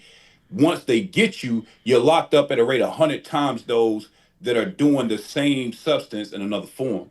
So it's kind of, it reshapes the family structure, takes people out of the workforce, and now the generational mobility is stagnant because you're removing pivotal people that were prior to this functioning. Yeah. I'll land. No, I think you're right, and I'm just because Mr. Fantastic point, right? Yeah, fool me once, fool me twice. Yeah, it's a solid point. I just sure. and you know, because we understand that, and I don't know if they knew the disparities going into it. I don't know if they, because I don't know if they had. Damn, you were selling coke and you got that. I don't know if they had that in real time, but they seen niggas getting knocked for a long time. Now, Shad trying to interject, but it's Arnold's turn. Arnold, are you gonna allow the interjection, or you want to talk your shit? I go wait. We'll see what he got, bro. I go wait. I guess real quick. Oh, my bad. Go ahead, Arnold. Go ahead. All right, so I guess as far as my experience, and I guess I got my pops is 1950, right? But you know, he had me in 87, and we lived in one of those neighborhoods where crime is bad. I remember not wanting to be outside by my grandma's house because it was bad. So, and my pops like, oh, they got to clean up the neighborhood. They switched the whole police force because the whole police force was dirty. And my pops like, oh yeah, they hemming them niggas up. Right? Like it was a good thing, right? Because he a middle-class black man who's choosing to live in the hood and saying this needs to get better. So, you think my pops cared if the niggas who was fucking up his property value was staying in jail longer? I don't think so. So, I don't think that this is necessarily something that he was thinking about. Maybe one generation later, I'm thinking about it, but I didn't have to worry about my kids not being safe in that neighborhood. And he did. So can I ask a quick question? Was he supposed to? No, I'm talking about the part about we played into the white man locking us up for longer because of coke, right? Nobody reads the laws. If the white man had a plan, he had a plan, but they was voting to make sure it's not that an they excuse, was taking care of the crime. It's not an excuse. I'm not giving no excuse. But it sounds like your dad had the same mentality that I have. Fuck them niggas. Lock them up. That's what I just said. So I'm wrong, but your dad was right? I never said you was wrong. Okay, so my bad. Go ahead. Hello, HAMP. Responding to what Dr. G said. Damn, fantastic. Hello, HAMP. They go $10 challenge for you. Gotta name the song "Still Out the Crib" because my crack tastes like ribs. Come on, man. You know that. You better know that. Real Diamond, everybody know that, man. Everybody know that song. Well, no, they don't know it. They don't know it. Don't know that one. He don't know it. He got to know that one. DJ, he better know that one. He better know that one. You don't know it. Wow, you didn't know. Oh, man. That shit to trial, bitch. Take that shit to trial, bitch. Take that shit to trial, bitch. What we talking about? Back in 1986. Oh, man. Yo, I never. Yeah, I know the song, but I don't listen. That nigga can't rap. Hey, and 2K, this nigga, every time he get a chance to quote that same Locks fucking lyric from Styles P, but this nigga don't know one of the greatest lyrics of all time. Damn, man. He's up. This why them up north niggas never is always a problem, man. They think they too good. For you DJ the South, bro. I know the song. Man. If somebody be like, I play that song. But the nigga didn't know the lyrics. Nah, I don't listen when I play this shit trash. I just play it. Crazy. It tastes like real. What the fuck wrong with you? Take that shit to try. Who that? Mr. Biggs, right? Yeah, I know the song. Damn. God bless his dad, man. All right, so was Arnold answering my question? Yeah. Yeah, about the law and stuff like that. I'm saying because the danger that the middle class black people who vote, who are involved in politics, had to deal with, they were saying, okay, hey, if Bill Clinton and the Democrats saying they got a plan where it might be sprinkled in with the Republican shit as far as being tough on crime, okay, right? Because I just bought a house in 1989, and at going over to my grandma's house, my kids can't play over there, right? So what we gonna do about it? So they got involved in, and that's what it looked like. But I'm saying it wouldn't have happened if the shit wasn't dangerous. Like I'm saying the house I live in right now still got bars on the windows for a reason, right? Because all of this stuff that got happened in the 80s, 70s, 80s, 90s, it's because it was bad. Yeah, it wasn't just we was helping lock niggas up. It was bad. Real quick, 2K, excuse me, 2K. Dr. G supposed to go unless she want to let interject. No. You guys, I can get it off later. You could go ahead. Go ahead, 2K. Now, it's something big that happened in the 80s that we all forgetting about. Go ahead. Happened in 89. Super detrimental to the black community. The introduction of credit scores. This happened in 89. The FICO specifically. Now, all of it together. All of them. All this came about in 1989, bro. And I think this shook up a lot because, granted them, they was buying houses, right? They might was shotgun shacks, but they was able to own. Now, they introduced the credit score and everything really get fucked up after that. As far as ownership. Okay. So FICO credit scores, okay. I forgot all about that until you said that. Yeah. Okay, let's put a pin in that. I think we gotta revisit that. And Dr. G, did you want to respond to what I was saying too? The Mr. Fantastic overarching point? Like at what point do we just continue to lean on the people that allow us, push us, coerce us, influence us to fail? Well, I mean, I guess I just don't see it that way. Sure, folks have choices, right? They made bad decisions and such. We're still dealing with the onset of that, though. So, yes, that's true. No doubt. Okay, and now what? Because we're still dealing with the ramifications of those bad decisions and the impact, right? So not just the abuser, but the abuser and everybody that abuser's behavior touched, which is long and linear, like Sherelle was saying. It's not just the abuser, but it's the family that then impacts the children that go to the school, that then impacts the teachers, that then impact, it's just a ongoing cycle. So to just stop it and say, yeah, they made bad decisions and F them does not speak to the impact or solutions. Or, at this point, if that's what we're talking about. Okay, no, that's I don't good. even know that we're talking about solutions, but no, that's good, right? I think what the key is, right? They family said fuck them. Mm-hmm. They said fuck my family. See, it's just like so. So Shad is making a point about the systematic things, right? That then turn systemic because the systemic is what happens once things are kind of implemented, they may be rolled back or covert, right? But systemically, they still affect people, right? So he's highlighting that and saying, hey, there was agendas, right? Which is why he said, I'm gonna start my conspiracy shit. Mr. Fantastic, and y'all correct me if I'm wrong, if I'm mischaracterizing your overarching sentiment. Nigga, y'all did this.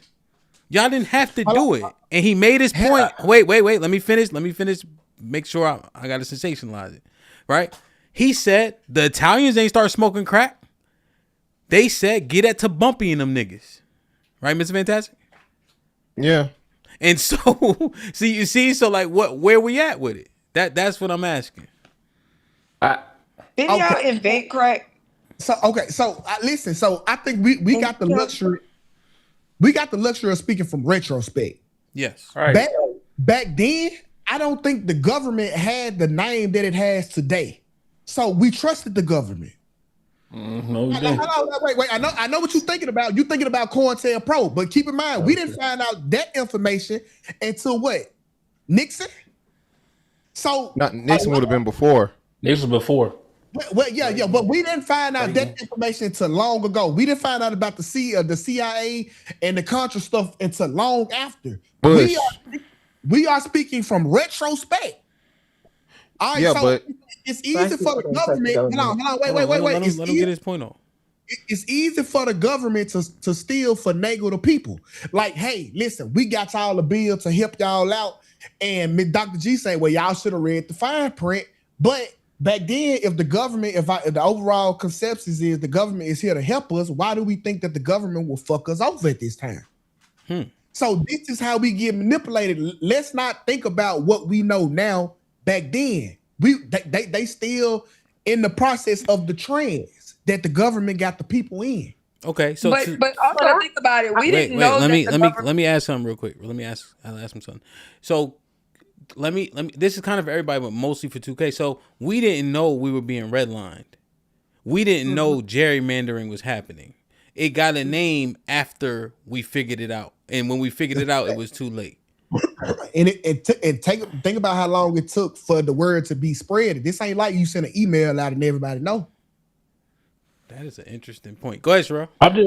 Go ahead. No, that's what I was kind of saying. Let's make sure everybody condense their points. All right, go ahead, Sherelle. We didn't know about the government or the CIA or they're implementing drugs. When the drugs showed up, nobody thought that nobody thought that somebody was fighting a war and dropping drugs off in the community. Niggas wanted to get high. Niggas wanted to make money off getting other black people high. Because like I said, they dropped off coke. Niggas rocked that shit up. Y'all created that. We created that. That's a nigga creation. The government didn't create crack. Niggas wanted to step on the drugs so that they could stretch it and make more money. They created that within themselves. So how are we supposed to know? Are we supposed to be trusting the government? I don't think we trusted the government though. We didn't know the government had no involvement. They started exposing them niggas, and them niggas didn't expose themselves. There was so many people getting killed trying to expose that there was government putting the drugs in the thing. Them people pushed against that shit for a long time before they had to finally admit we had a role to play in this shit. Yeah. No, I agree with you. I agree with that. I agree with the complicit behavior of the government too, right? But I'm talking about we had reason way before the crack epidemic not to trust the government. Right. It's just about understanding and knowing your history. See, that's the problem. We don't know what's happened before that mimics this very same thing that we walking down right now.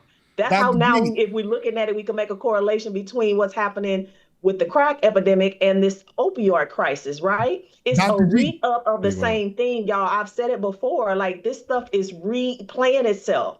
You know, you have to become a certain age before you're able to actually look back and see it, though. That's the thing about aging. It gives you the ability to live through some things and actually see it unfolding in front of your eyes. I think that not knowing the history is the problem. Right. No, so Dr. G, first of all, that history wasn't taught, okay? Now, but it's always been there, 2K, if you wanted to learn it. It's not secret. You know, it's not in a vault. Or you was in California. But so hold on, Dr. G. So this is what I'm saying right here. Nigga, Mega Evers from Jackson, 2K. What you talking about, bro? Hold on. It was so unprecedented that the white people didn't even believe that the government would do this to black people. Don't forget about all of these meetings that they was having. Like, they couldn't believe, like, you literally had to show these people that these people was putting this stuff inside of the black community. So for them to be surprised, and they team white people, you got to understand how shocked we were. So 2K, let me ask you this. This equipment is fantastic. We still getting bamboozled in 2026. Thank you. I was trying to get in here. Thank you, bro. We the same niggas. I'm just saying, like, we the same niggas. Better. We got all this. Y'all making my point. We ain't no better. Research. Well, that's the thing. I think it's Mr. Fantastic. I think it's just points, and we got to figure out what's the best one. You heard? You know what I mean? Y'all making all my points. Well, y'all niggas disagreeing with me for making all my points. Because let me just say this, right? So 2K, everybody, and Mr. Fantastic, you got the floor. My fault. I interjected because I'm just, this part, right? Callie was telling me when she was yelling on the panel and fussing, they ran the campaign on getting all the murdering illegals out, right? I said, well, yeah, that's the one that pull on your heartstrings. But you know the key word there? Illegal. All of the motherfuckers is going, but they run on the shit. You want to keep any of them here? Yeah, but not even that part. They run on the shit that get people going, right? It's provocative, but they got a whole lot of shit in this information, and we refuse to review the shit. WhiteHouse.gov got no visitors, bro. Yeah, and just furthermore, right? So even to the point, you gotta read it. Yeah, if you want to support it, you should. So, hey, you can put it on. You can put it on accessibility, and it'll read it for you. Yeah, literally. But anyway, right? So no, 2K, and I thought that you was gonna go a different place with this, right? But I think Shad kind of touched on it, right? So the syphilis, the Tuskegee experiment got exposed way before that. Niggas didn't trust the government then. Right. Way before that, redlining the Housing Act got passed in 70 something. Right. So all the stuff you're talking about, niggas were well aware of it. So I'm not taking the culpability away from the government.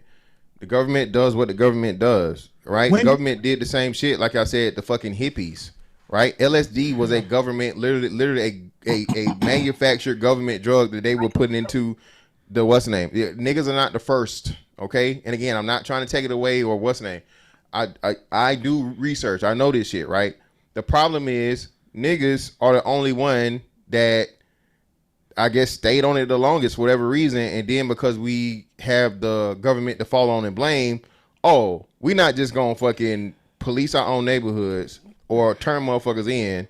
We gonna say the government bad, police bad, fuck the police, and then keep the whole cycle going to where you got these perpetual pockets of drug users, drug culture, shit that's literally deteriorates the community from the inside out, and still blame the motherfucking government in 2026. That don't make sense. Well, I'm with you, Miss. I'm with you, Miss Fantastic. But again, so we gotta have a full conversation, right? Because I'm with you in personal responsibility. The crack era was localized. You had, but you also had police, like I said, who was doing corrupt shit. I think during this time they introduced the asset seizure, where they could take your money without you being actually considered legal. They can take your drug money because they thought that would, in some kind of way, break down the factions. Like, it was a lot of stuff going on. Even the way the police's response to the crack situation, which could have strengthened that mistrust of the police. They didn't come in to help. They came in to terrorize, even though it was things that was already going on. Right? It gave them. What's the word I'm looking for? It gave them reason to come, but I'm saying their response to it is what made people say F the police. Because even the people within the neighborhoods were getting, even the people within the neighborhoods, Miss Fantastic, were affected by what was happening. The people that weren't the criminals. You see what I'm saying? Yeah, I got you. But was it? But again, and that's what I'm again, the infamous fucking boys in the hood scene, right? You think you tough. Yeah, I got you. I understand that, right? But still, this is what. Well, go ahead, Sugar. Okay, so Mr. Fantastic, this is how it got to run its course. Okay, so the Tuskegee project, it started in 1932. It didn't get caught until 1972. Okay, so when the government find out, you know what the first thing they gonna say? The same shit they say now: conspiracy. Oh, they lying. They didn't acknowledge it fully until 1997.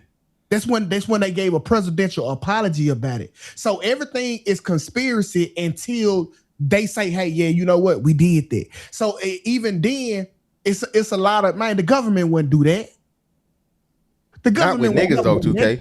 But not with niggas though. That's what I'm my bad. Not niggas, not with black people. I've heard old black people say all the time, man, government don't care about us. You can't trust the government. The biggest fucking quote unquote conspiracy theorists were older black people. And what's so crazy, 2K, you write about it not being email and shit, but that word of mouth pause was strong as fuck.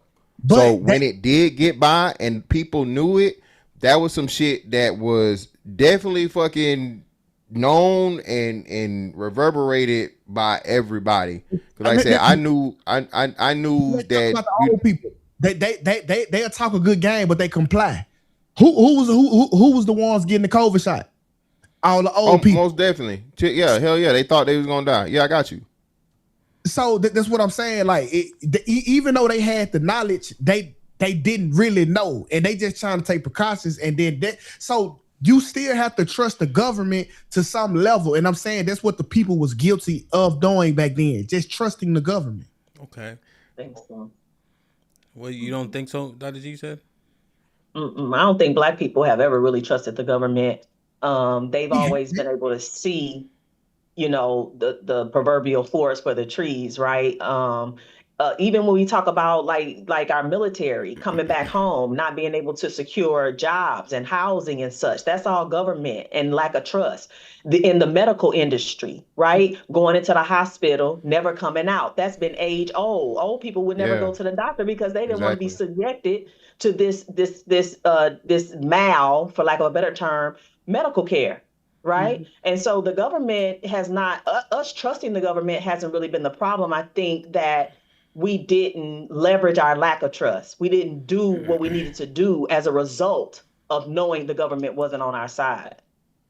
That's what I would say about that. Honestly, if I could change this whole argument, if I could change this whole argument, I think the problem with the whole black community probably is the trust in government. Fuck everything that has failed the black community falls under government. Well, no, he's right. He's definitely right about that. But then we get into politics and the Democratic Party. That was the biggest thing that y'all talk about with the crime bill. Again, because you niggas didn't read, because you didn't research, because they sold, like Hamp said, they sold you the good shit. Y'all believed in the fucking super predators and all this other shit and whatever.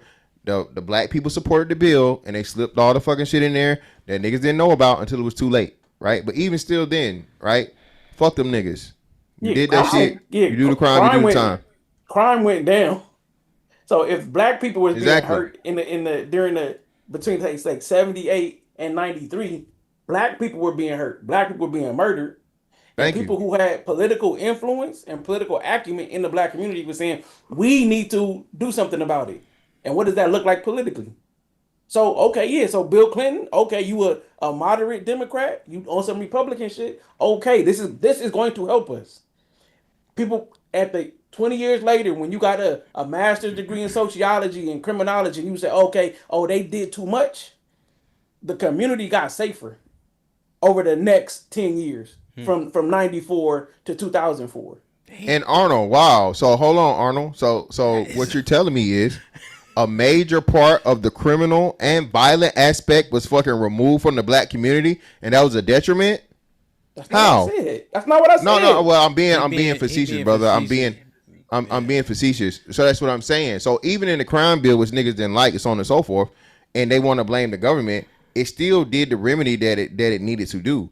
The most violent people and the people that were poisoning the fucking neighborhood were removed. Right? And I'm saying that we gave them an opportunity to hurt us more. Right. How though? How? I'm not even arguing with you, bro. By picking up the crack, right? The smoker, the dealer, everybody involved, right? The nigga who got the corner store with the. I get what you're saying now. I got you. No, I understand now. I missed it. My bad. I see what you're saying. So because you chose to participate, now you're involved in the legal system and you're arrested. And that's the pain because you decided to get involved earlier. Okay. Yeah, I call it the Tanga complex, right? If you know they crooked, you should have never touched the drugs. You act like they was gonna treat you fairly once you got behind the wall. Yeah. So you gave me. I'm saying look. Yeah, the way we started, it wasn't fair. When you thought it was all like raisins and rainbows, because the same point I made earlier. Yeah, nigga, fuck them niggas. You hey. Yeah, but see, what I'm saying is the fuck them niggas part is, again, that's the easy part. But like Hamp just said, what I was kind of getting at is like, but when you talk about so you talk about people that weren't doing drugs, right? Who had the awareness to say, yeah, there's a huge issue happening in our communities with drugs, but we set certain precedents in regards to law enforcement that we're still dealing with in 2026. So the fuck them niggas is easy to talk about them niggas, but what I'm saying, the precedent affects all of us because the entire black community got affected when we said we cool with the militarization of the police force that we complain about now. Not just black people, but everybody does complain about the police state. And then we see, the government actually does have a public health plan to deal with certain crises in America. It just depends on who's fighting it. So I'm saying we have to use history to not make the same mistake, because there will be another event in America where we're gonna have to make decisions politically that we agree with. So when we just say fuck them niggas, we kind of ignoring all the other things that impacted us. But I'm sorry, 2K. I think the response was so severe because the crime was so different. Right, I get it. Right, like y'all said it. People, that was the most violent time for black communities ever. Right. The highest Right. murder rate, whatever. So Right. so drastic times call for drastic measures, right? Everybody wants to talk shit, but you literally had little kids out here smoking motherfuckers, right? Right. Be it drugs, be it gangs, be it whatever, right? So again, if those niggas are not out there, now we can, you know, you guys want to correlate with the drug. I wouldn't even argue that, right? You would say you want to correlate it with the drug game or whatnot, what have you, right? The drugs being involved, cool, fine, right? But still, it all starts in the amount of people. And let me go back to my original premise. I'm not saying that it wasn't highly impactful in Cali, in DC, Baltimore, New York, and maybe a couple of spots, you know, dabbled in the South. What I'm saying is, for black people as a whole, even if you put all them shits together, every motherfucker wasn't a crackhead and smoking crack, and you didn't have these big ass pockets of crack infested or highly crack affected fucking neighborhoods, bro, is what I'm saying. It just wasn't that. Atlanta was a major city, and Atlanta never ever had a super duper big crack influence. Huge, right? Comparison to like you said, Baltimore, DC, like those capitals, even though it was always a black mecca, a black hub, is what I'm saying, right? I'm not saying it wasn't non-existent, but what I'm saying is certain areas, because of the origin, because of the money, because of the culture, drug culture, even that, NWA, I know you want to do the music, but you know what I'm saying? Eazy-E was a drug dealer. I just didn't want us to get stuck on music. You heard? Yeah. Like, that's what but just that, and then when you start getting into it, Eazy-E, then you got Biggie, and you know, so on and so forth, all these different things, and you know, that even that being put into the art. That's all I'm saying. Yeah, I'm with you, Miss Fantastic. I'm cool with saying West Coast and New York and all those places, when you talk about degrees of severity, they're higher. But I'm telling you, as a person who grew up in Jackson, seeing it in my own family, crack hit everywhere. Crack was everywhere, bro. It might not been as severe as it was in LA and in New York, but even in Jackson, Mississippi, bro. And you have people who grew up there talk about when crack hit, how it changed like downtown Jackson, which is now like a ghost town. Because right, black people were struggling with these different addictions that kind of got us off our square on what was happening before that drug came around. I'm with you. I guess, damn, my other point again was like what panic can do for. We know America, when the populace panics, nefarious people get to start writing stuff, and bills start. You know this as a person who's been in the armed forces. A lot of stuff happens when people panic, and all I'm saying is we panicked, rightfully so, during the crack era. And I'm saying because of that panic, and not necessarily having people around and say, "Hey, y'all, I get it," but do y'all know what we actually signing up for? Because I think it wasn't until 2010. Which would have been 30 years later, they signed the Fair Sentencing Act. So you got an entire generation of men thrown away. And then it's still a disparity. You're right, and it's still like 10 instead of 100 to 1 is like 10 to 1 or 15 to 1. I got you. Yeah. I'm fully aware of that, shot. But even still now, I have less sympathy for these new drug dealers and new drug niggas than the ones back in the 80s. I'll give you, they might have had an excuse, right? Even though HAMP, I'm pretty sure, even if you didn't know the law, you saw the sentencing. Mm-hmm. You heard that motherfucking big whatever, you know, whoever the nigga that was moving weight, who's the motherfucking drug kingpin of the area, got motherfucking a life sentence for selling drugs. When did the RICO start? RICO had to start 80s or was that 90s? One fuzz at first. Yeah, the 80s, because they got Gotti with it first. Exactly. So hold on. So when the first nigga caught the fucking RICO charge, that shit wasn't no motherfucking secret. Everybody knew that shit. So that's I got no sympathy for it, bro. I just don't. Damn. Because again, it was a fucking unforced era, and niggas knew the consequences, and they played the game and rolled the dice anyway. Okay. Yeah, I know too many people who played the game though out of sheer starvation though, bro. Like sometimes that really feel like the only choice, especially being a nigga from Mississippi, where a career job is McDonald's. Like nigga, you got to run the wheel. Like and you know what happened to the dope boy before you. That's it, but that's sociology though. I'm saying, but if the government know we giving them Section 8, right? We giving them government aid. We know where they live. We know where the poor people are. If we're gonna put something here, we know exactly where to put it.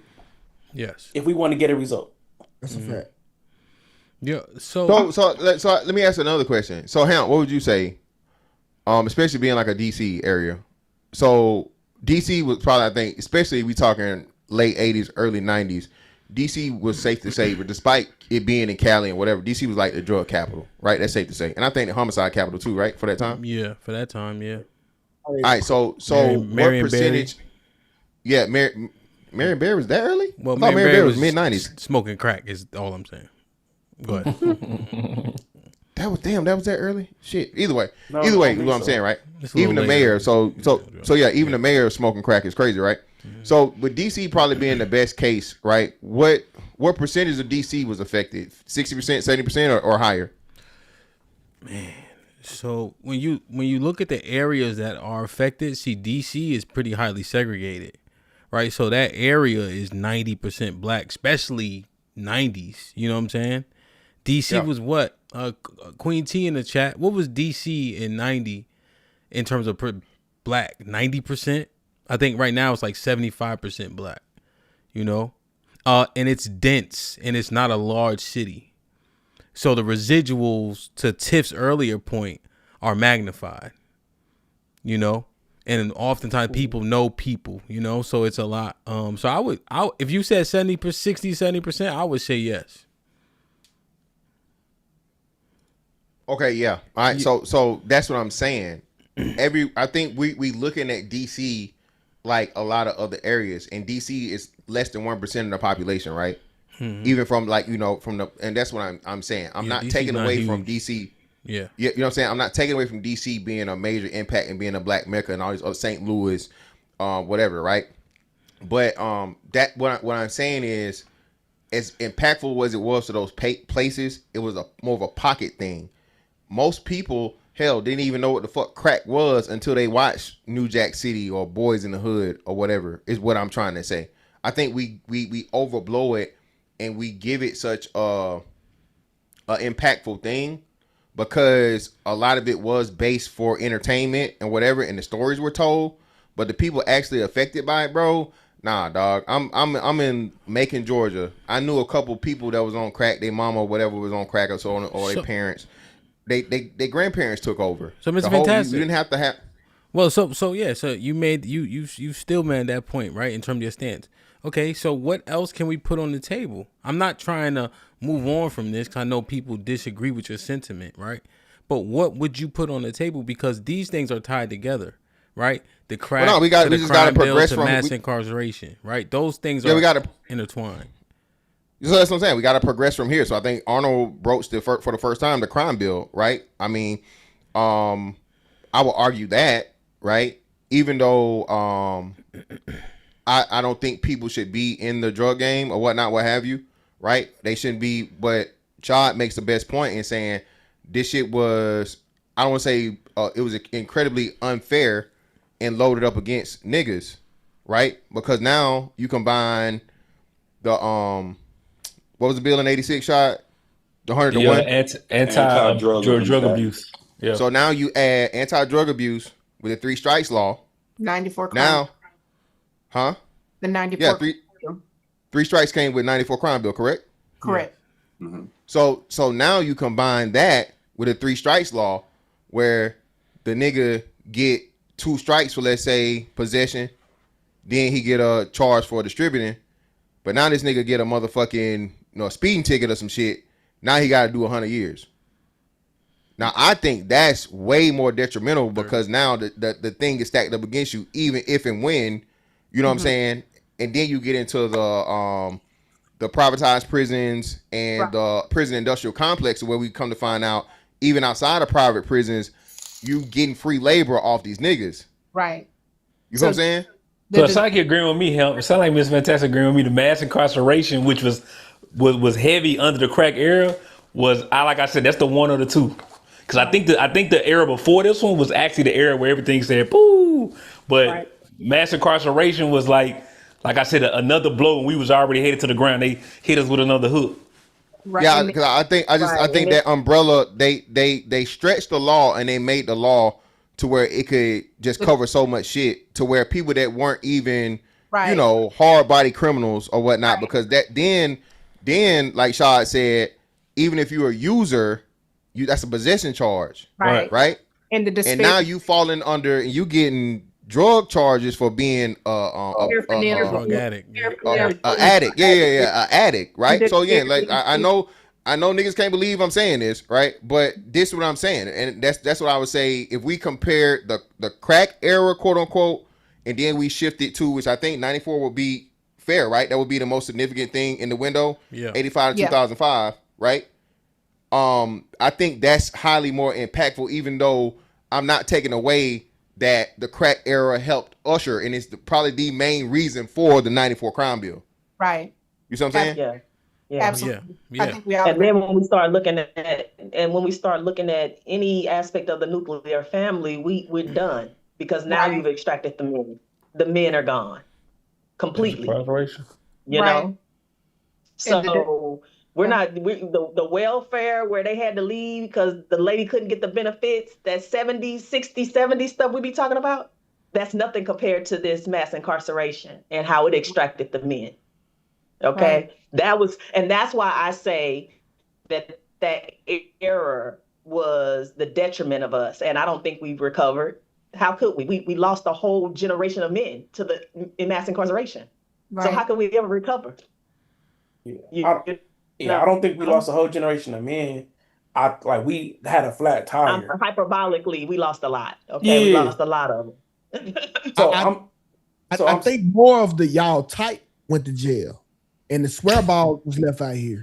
Everybody going to jail, nigga. Here we go. It was nerds going to jail too, man. I want to push back on that, but it's going to derail the conversation. So I'm going to just shut up this time. Thank you for acknowledging that, 2K. That's what's up. Hey, but what is important, because I was thinking about what Miss Fantastic said, overblown. Because what I did when I was doing a little bit of research, like the black middle class was actually still finding waves. So I do understand why I kind of understand why Miss Fantastic is saying overblown, because it was a localized kind of like urban thing, and then it did make its way to the rest of America as well. But the black middle class during this time was actually still trying to make stuff pop. Well, that was going on. Hold on, I wanted to hear the rest of Arnold point too.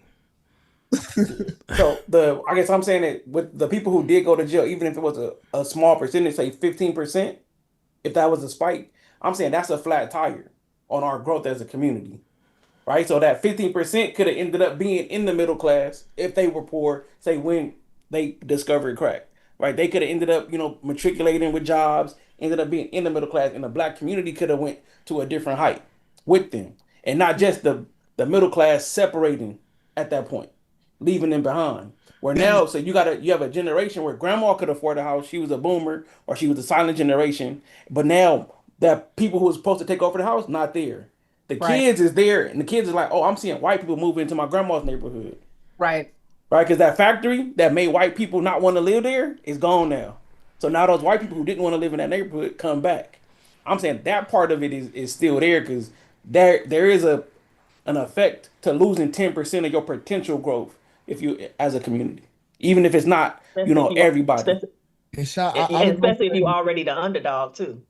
Right. I was gonna say that the middle class did well, because I think that's who really was the participants of selling drugs. What? The middle class. Yeah. Okay. Think about the successful drug dealers. They was middle class men. We not talking about the low class niggas who was in the hood selling. We talking about the dudes that really had the connects, that was really seeing the money, who had business structure and was structuring it like a business. Those was the middle class black people. That's why the middle class stayed okay during that time. Shot. He makes his point. You think that was at the onset though? Because from my recollection, it was Pookie and Ray Ray. It was the same boys I went to school with, who I grew up with. Who can't Ray Ray had the money to get fronted? Pookie and Ray Ray had no. He talking about. He makes his point. He talking about the levels. He makes getting fronted though. That's what they were getting. They were getting fronted, and they had to pay back from the front because they didn't have it to comp on their own. Y'all talking that drug talk. I'm a streetwalk nigga. I'm a sidewalk nigga. I don't know. You not gonna trust no nigga that never had nothing with something. Y'all talking that drug talk.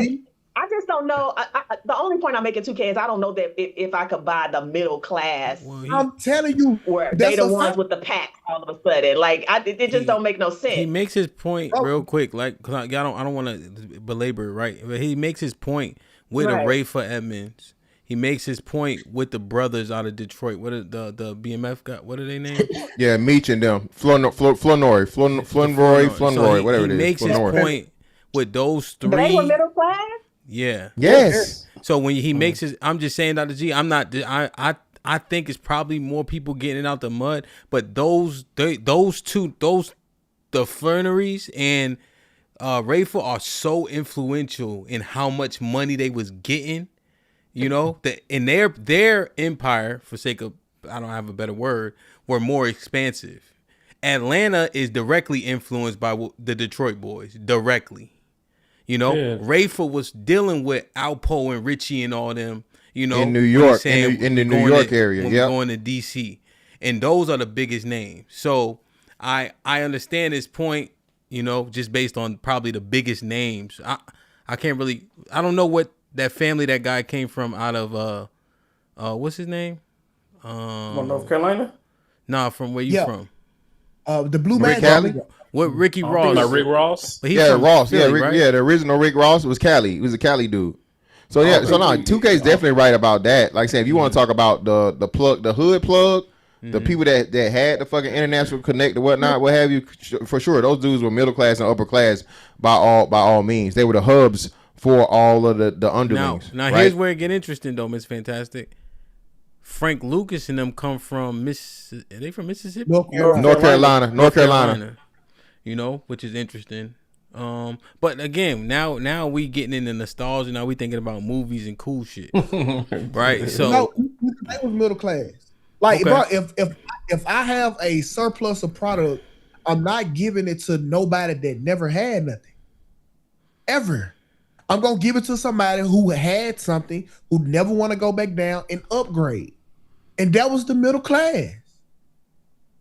If you watch all the pimp movies, all the what's the movie when a nigga came out? It's always the middle class nigga that facilitate the high class nigga don't want to deal with the hood niggas. Yeah, I think what you pointing out is there's a variety of niggas that was outside hustling, and it wasn't just the impoverished quote unquote Pookie and Ray Ray. Yeah, no, I understand that. So crime bill, right? Crime bill. There's things that start, now you got the crime bill, and they can look back at the crack era, or when it on the onset, right? From the 80s and 90s, say, look at these niggas. We need this super predator shit. You know, so now you got, what is the number we agree on? 15% of men removed? Less than that? I can't hear you, Mr. Yeah, 15% would be max. 15% would be max. That are removed, families disjointed, right? And I don't think black people have a whole lot of degrees of separation. I think when you lose one man out of a family, I think that it affects a whole lot more people than we give it credit for. Yes. And so the crime bill. Now, here's the thing. Did we give did we give Biden a pass? Yeah, niggas gave him a pass. Yes. And niggas let him spit in his face and say, if you don't vote for me, you ain't black. And then he turned around and bragged about the 94 crime bill because I wrote it after the fact. So hell yeah, they gave Biden a pass. We give all white people a pass. I don't know why. We give all. Y'all don't know. Niggas don't give Trump a pass at all. Trump can't get no breaks. Yeah, we do. It's a whole. Oh hell, you don't. Oh man, you can't even say Trump. Worst passes of all time. We give all white people a pass, man. Every generation of us. Shit, y'all niggas can't stand Trump, bro. Biden spent so much time in politics, bro. You could forget about the 94 crime bill because it's 30 years later when he's Barack Obama Robin. That's crazy. I mean, it was he did the PR job that was done on him. What you're saying, Arnold, there was a hell of a PR job to where because here's the thing, Arnold. Hold on. Wait. Hold on. Wait. Fucking his mentor was Strom Thurmond. What are you niggas talking about? What does somebody born in the year 2000, right? Job. We're saying like the way that we forgave him about 94 crime bill, and people never connect him to Anita Hill and how Clarence what's Colin's last name? Clarence. Damn, Tip, who you vote for? There are 30-year-olds who have no concept of the 94 crime bill. You voted for Biden, Tiff? No, That's true, Arnold. Of it. You didn't vote for Biden? Biden, yes. Kamala, no. Oh yeah, so you voted for Biden. Thank you, Tiff. I did. Niggas, what's making so crazy? Hell, who the black people? Hold on. Y'all let you niggas hold on now. This my time to me and 2K. This my time to make you niggas mad. That's y'all niggas voting for them. This my time. This my time to make you niggas mad now. Hold on. Now, hell, didn't niggas have more votes for fucking Biden than they did goddamn Barack Obama? Did they? Yes, they did. They said Biden. They said Biden. More niggas voted for Biden than Obama. That's what they said. Niggas, really? Everybody was stuck in the house. Everybody was stuck in the house. Serious. Everybody was stuck in the house. He got the most votes ever. The most black votes ever. Damn. I don't know why y'all be doing this, man. He was ready to get I can't tell the truth. Hold on, bro. I'm saying, but the context matters, though, bro. Like, what does it mean? What context I'm missing?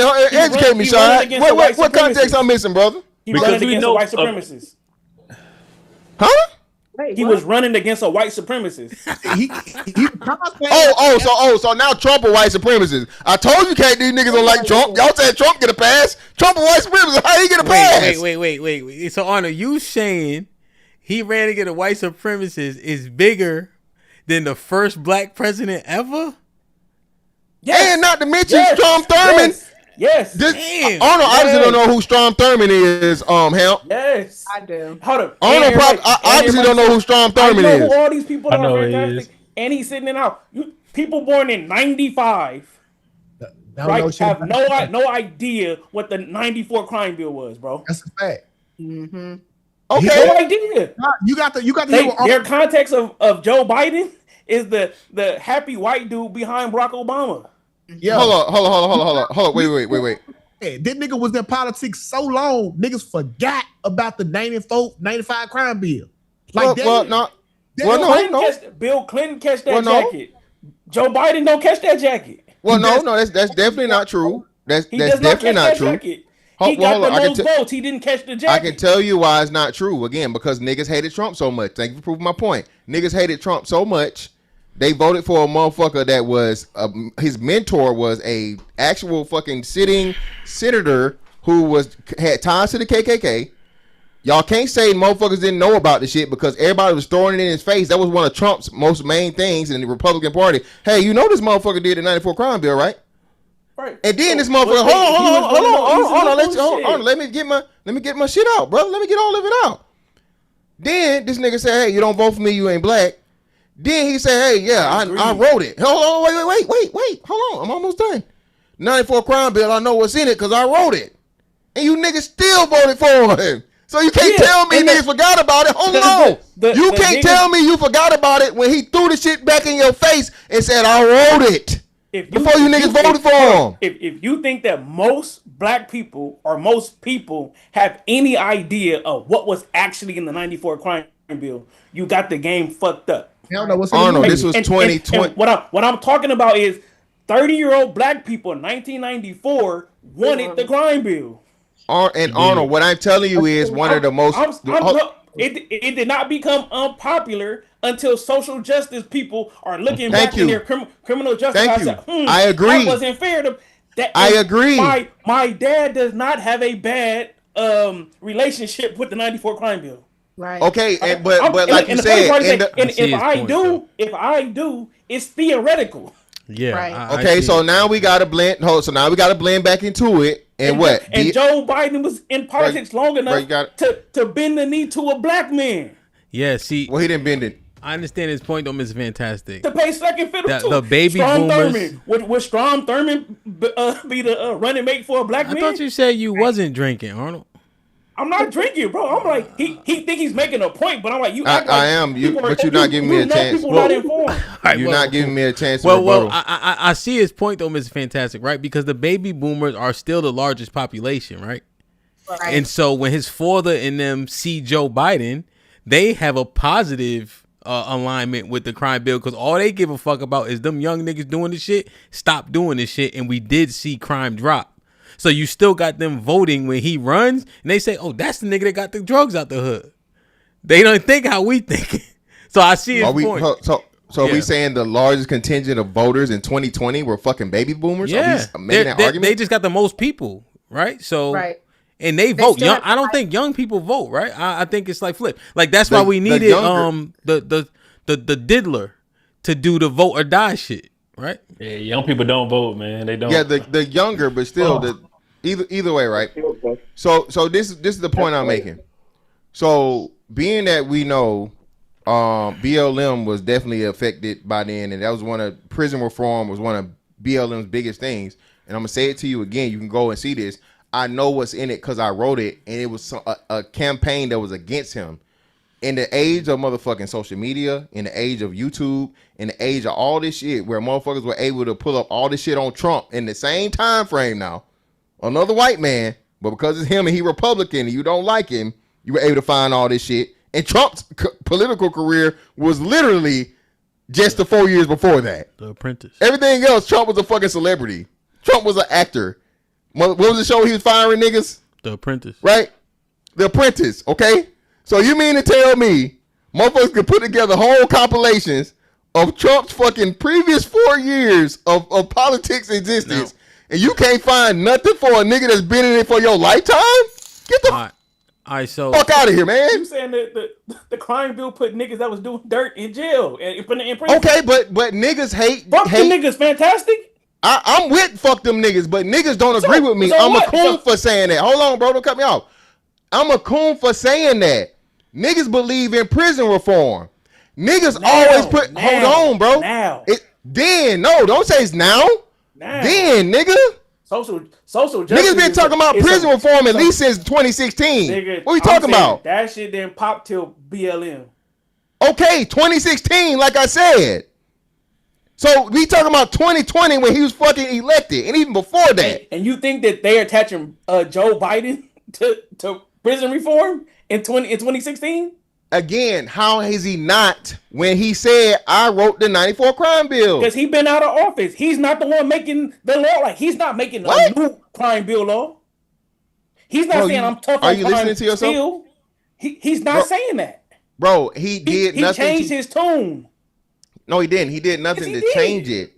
He did nothing to change it. And when he was challenged with it, he fucking doubled down and said, yeah, I did the right thing that I was supposed to do. I wrote the motherfucker, nigga, deal with it. He didn't apologize. He never made an apology for that shit. I don't know if you're being facetious, but right, I'm being dead ass serious. You agree with the crime that they was locking niggas up? That was doing I agree with the crime bill. That's not bad for the black community. I agree with the crime bill. At the same time, I agree with it being more impactful than fucking what's the name. Looking at it, I can do both things. I can live in both spaces. But to make it seem like from a political standpoint is what I'm telling you. I'm talking about from a political standpoint. Y'all let Joe Biden off the hook when he took full credit for the shit in 94 and during election in 2020. Bro. And never skipped the beat or changed his tune. All the Democrats needed was a white man on a coat hanger to beat Donald Trump after the pandemic. Any white man with a heartbeat would have beat Donald Trump on the Democratic side during the pandemic. Well, then we get into other things. No. And I think when Biden ran, you know how good it was to get back. Hold up. You know how good it was to get back to a regular white man? He got criticism for the bill though. Yeah, I'm saying, do you know how good it was to get back to a regular white man being in the White House for 4 years? Thank you for proving my Trump point. You remember that? How good it was? It was definitely good. Who the president don't matter. Remember he used to say that? It was definitely good when Trump was in there before COVID. Before COVID hit, niggas was loving Trump. Before COVID hit. Hey, it happened. But People, the paradigm in politics where all the white men was just the same, it didn't matter. They were just a white man. You muted. Trump changed all of that. Right now, they were just happy to get back to a regular white man whose brain was half gone, who couldn't do nothing wrong. Yeah, so thank you for proving my point. Every white man, exactly. Every white man didn't get a pass. Thank you for proving my point. Only one, and he got back in office. Yeah, not because of niggas. Y'all helped. Not because of niggas. Y'all helped. No, we didn't. Even if 100% of niggas, even if 100% of niggas voted, Kamala would have lost just the same. Okay.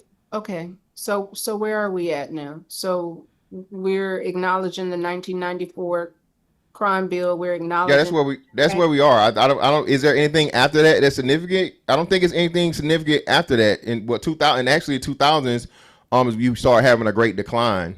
So you actually start having a decline in prison and stuff like that, and you started that's the first time where you had more black men in college than incarcerated, right? But then what years? That's 2001. Would have been 2001, 2001. Okay. But then, go ahead. My bad. Go ahead. Yeah. So just some left field. I think the black community kind of getting left out of the tech boom was impactful. Oh, for sure. We was late on STEM. Being left out, or niggas not. Like I'm saying that like think about like the dot-com go crazy. Yeah, the dot-com shit, 2000. And we, I'm saying that, and we wasn't on that spaceship. Yeah, but again, I'm saying that hurt us, right? Because the economy is changing, right? And we're not ready. I understand it completely. We wasn't with it. I understand what you're saying, but then us missing the dot-com boom. I'm trying not to do this, but y'all keep doing these things, bro, to where it's like all of these are self-inflicted wounds. Even that, and that's a positive thing. What I don't understand why I have to be a victim. Because you keep doing that today. I'm like, we're not saying who was wrong and who was right. We saying these things happen. It has to be that though. No, it doesn't. It definitely does. No, it doesn't. Well, that's what I'm saying, right? Because you have free will, and all the information is there and capable. And if we don't take advantage of it, you have to be. We're adults, right? We have to be held responsible. If you ever want to get sick, Arnold, or anybody up here, bro, go back and look at fucking the stock market. I think in same time frame we talking about. I would actually say the beginning of the stock market in the 80s. I think it would have been 80s, right? I think 80s, right? That was way. If you want to talk about that, Arnold. I mean, for real, that's it. While we out here doing all this other shit and we have absolutely no economic involvement and niggas is spending fucking that motherfucking $5 rock, nigga. Go look at where Berkshire Hathaway was when it started. Go look at what Sears and go look at all these fucking Fortune 500 companies that still exist to this day from the onset of the fucking stock market, bro. To where somebody, especially New York niggas, now we shitted on the Cali niggas. Now we got to shit on the New York niggas. So all these New York niggas that walk by that big ass bull and shit and walk past motherfucking Wall Street, they never call up nobody in Mississippi. They never call up nobody in Georgia. They never call up nobody in California. Be like, hey man, they got this shit called the motherfucking stock market, nigga. Send me $20. Let's put something on it. But niggas will put niggas will chip 5. You know what I'm saying? I got 5 on it, right? For a sack. So, I mean, if we really want to talk about economics, I think that actually starts back to 85, more so than even the dot-com boom. Because the dot-com boom was, that was a thing in particular. We had more access to it, but we weren't taking advantage of it. So we keep talking about the transference of wealth being some of the most impactful, because Dr. G, you brought up where the GIs came back and the GI Bill and not being able to have that transference of wealth where white homes, that is one of the first kind of wealth gaps and wealth column grabs where white soldiers came back, bought houses, and they were able to pass that on. Now you're talking about the iteration of the TechCom and being able to participate. That's another really major economic experience for Americans that Black America didn't participate in. And I think what you've been saying right now, Fantastic, is talking about like AI and different things, so we don't miss another large transference of wealth, because we can say as though the wealth never caught up, say pre or like post-slavery, and every time there was another boom, we weren't participating in those markets, and that affected us in our community. As early as Reconstruction, As shut out of that whole process, just shut out, you know. And it's been going on. It keeps happening over and over. You know, to my point earlier. Go ahead. I want to talk to this academic panel. This course that we're doing is just about these years, right? And I'm saying that it was in my family, right? So I got a family. We go back all the way to when General Motors left Detroit and came to LA. That's why we are here. So I had an uncle who was there until the factory closed, right? I remember conversations about white boys are going into programming the robot, right? And my uncle saying, I'm the last one to be putting the door on the car, right? Because the white boy has left the floor and he's getting into tech because now it's changing and we just wasn't on that. And I'm saying that part left us behind because now our middle class, where are we working at? Right, so we had to catch up. So I'm saying that put us in the hole because we were still, you know, doing the unskilled labor is what they call it, unskilled labor, and the tech boom was coming in the 2000s, and we weren't even thinking about it. We were just trying to get the next dollar. Well, factories weren't considered unskilled labor. That wasn't considered unskilled labor. I'm saying that's what my pops and uncle called it, bro. They said you could go there tomorrow and learn that job. Yeah, but like I said, we know the factory of the plant was always a huge thing, period. And that wasn't just for black people. I mean, but I guess it's because it's not a trade. No, I got you. So still, Arnold, you brought up a great point, right? I'm looking at it right now, right? And that would have been 2000, literally Yahoo. Yahoo right now is worth $450 a share, right? $450. Sheesh. 2000 April 2000. So actually, shit, this is like what the 26th anniversary for the most part. $6.50, Arnold. My God. Would have got you in the door. Niggas had computers. Niggas had knowledge. I'm saying niggas chose. I'm saying we on this panel. Those who had it participated. I don't get that point. No, like those who had it, they did. Because my granddad had a computer for his family. They did. That's what I'm saying. Like they did. Those who could did. There were investors during that time. So your granddad invested in stocks in 2000? No, I'm not saying my granddad. I'm saying, but I don't understand what this part, the point you're making. We know the majority of black people didn't participate, but there were black people. There were black people that participated. Just like there's always a few of us doing certain things. That's always been a story. That's no different now. Shad, you gave my point. So hold on, Shad, I'm glad you said it, right? So even though your granddad had access to a computer, right? What did black people participate more in, Shad? The stock market once they got computers, or crack? What? Wait! My granddad went on crack. That's what I'm saying. What are you talking about? Come on, Shad, don't do that, bro. You know I'm not saying your granddad. I know you're not. So let's take your granddaddy out of it. No, you good. I know you're not saying it. I know you're not saying it. So what I'm saying is, Shad, niggas saw the opportunity in some shit that was super duper detrimental and fucked everybody up no matter what it was.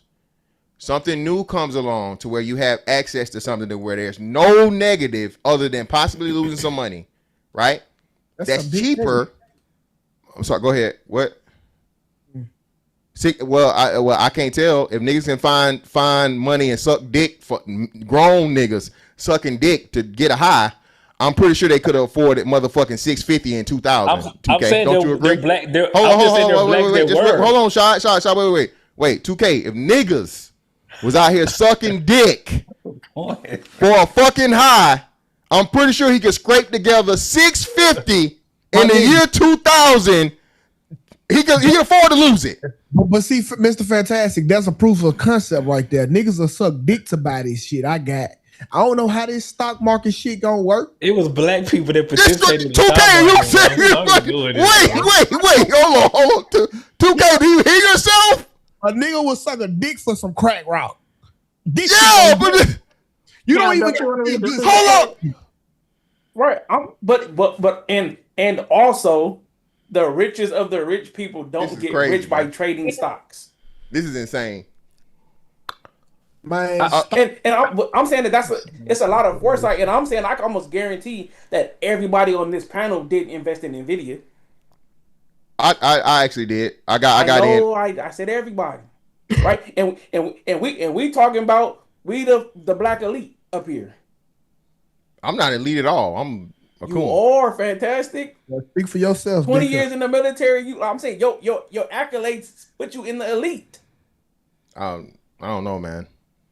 Yeah, I was just trying to understand the correlation, right? We talking about, like I said, impoverished people, urban community. Now we extrapolate to all black people didn't participate in the stock market. I don't know how we got here. No, Shot. It's not. Of course, not all people participated in the crack epidemic either. What I'm saying is comparison for 1-to-1, Shot. Is what I'm saying. For both niche activities, one being incredibly negative, right? And now 2000, like Arnold brought this up, not me, but I think it's a great point, right? Who participated more is what I'm saying. So the negative shit had a much more participants than the positive shit. There was an opportunity. So even though it was much easier, right, and more fucking upside by clearly, right? You ain't getting a 30 motherfucking years for buying motherfucking Yahoo. Or, well, I guess Macintosh and shit back in the day, whatever the fuck it was. I think it might have been Apple still. Apple came later, much later. But anyway, any of these companies that could have created and generated generational wealth, niggas missed it, right? But as soon as you drop the motherfucking crack in the neighborhood, I gotta sell it, I gotta smoke it. That's the point I'm making. Because they was doubling their money in a week. My nigga, nigga suck big for this. No, yeah, we Miss Fantastic. What I'm saying, we get what you're saying, but I'm saying, like, when we look at this environment, the environment to where crack really like flourished, we see what you're saying in all aspects of life on how they deal with the world. Is everything is kind of what's in front of them. They focus on what's happening now. That's kind of always been the culture of those types of areas in poverty. People focusing on what's happening now. So I mean, I'm saying we expect it, but like I said, the middle class was doing something different. And Sean, I'm glad you said that. That's one of the biggest issues and problems with us as a whole. And I'm saying as a whole, not lack of foresight, lack of understanding, lack of the long game, lack of planning, which goes into what I say all the time. Black people are behind in the most important aspects of American society. It's hard to have foresight when your bills due tomorrow, bro. But 2K, it's just as many white people and other people that did the same shit. And 2K, me and Hamp had this conversation all the time, and I'm pretty sure you not going rags to riches. Bullshit, niggas bought Bitcoin in fucking 2014 or 2016, bro. And the majority of niggas didn't. Huh? I know that, but this is what I'm saying all the time, bro. I never bought that shit. Exactly. But the point I'm saying, 2K, is because we don't do the research, because we hear some shit or whatever it is, whatever, man, fuck that shit. I passed up Bitcoin, bro. Niggas offered me some Bitcoin to motherfucking buy some shoes, right? I could have had motherfucking 100 Bitcoin. But because, like what you said, oh man, that's some whatever shit, whatever, don't do the research. It's speculative, all these things. I'm thinking I'm losing money. I'm not fucking with it, right? Well, once again, Mr. Fantastic, you got the privilege of speaking from retrospect. If we knew the shit was gonna pop way back, we did it exactly. Yeah, because we doing it now. Bitcoin. Whoa. So Bitcoin, I got you, but the stock market, no. Fucking the S&P and the what's the name has generated. I think they want to say at least 17+% per year. So if you just government ass shit, dog, but 2K is one of the most guaranteed ways to make money. Sure. Niggas to get out here. So niggas took the PPP loan and finessed the PPP loan. Now you got Fed charges and you got to give your money away. Versus just fantastic. I don't know shit about stocks, but I remember that GameStop shit. I remember that GameStop shit. AMC and GameStop. Stop. Exactly. Yeah. AMC and GameStop. Yes. Because everybody was winning. They cut it off. So they did cut it off. They was flipping that in 3 days. No, yeah, they tried to cut it off. 2K, but again, that's different. Like niggas can see it happen again, and then, hey, bro, it's doing it. Hey, you better get back in on it. And But niggas flip. still didn't do it. But I'm saying Apple, bro, was an ugly ass computer.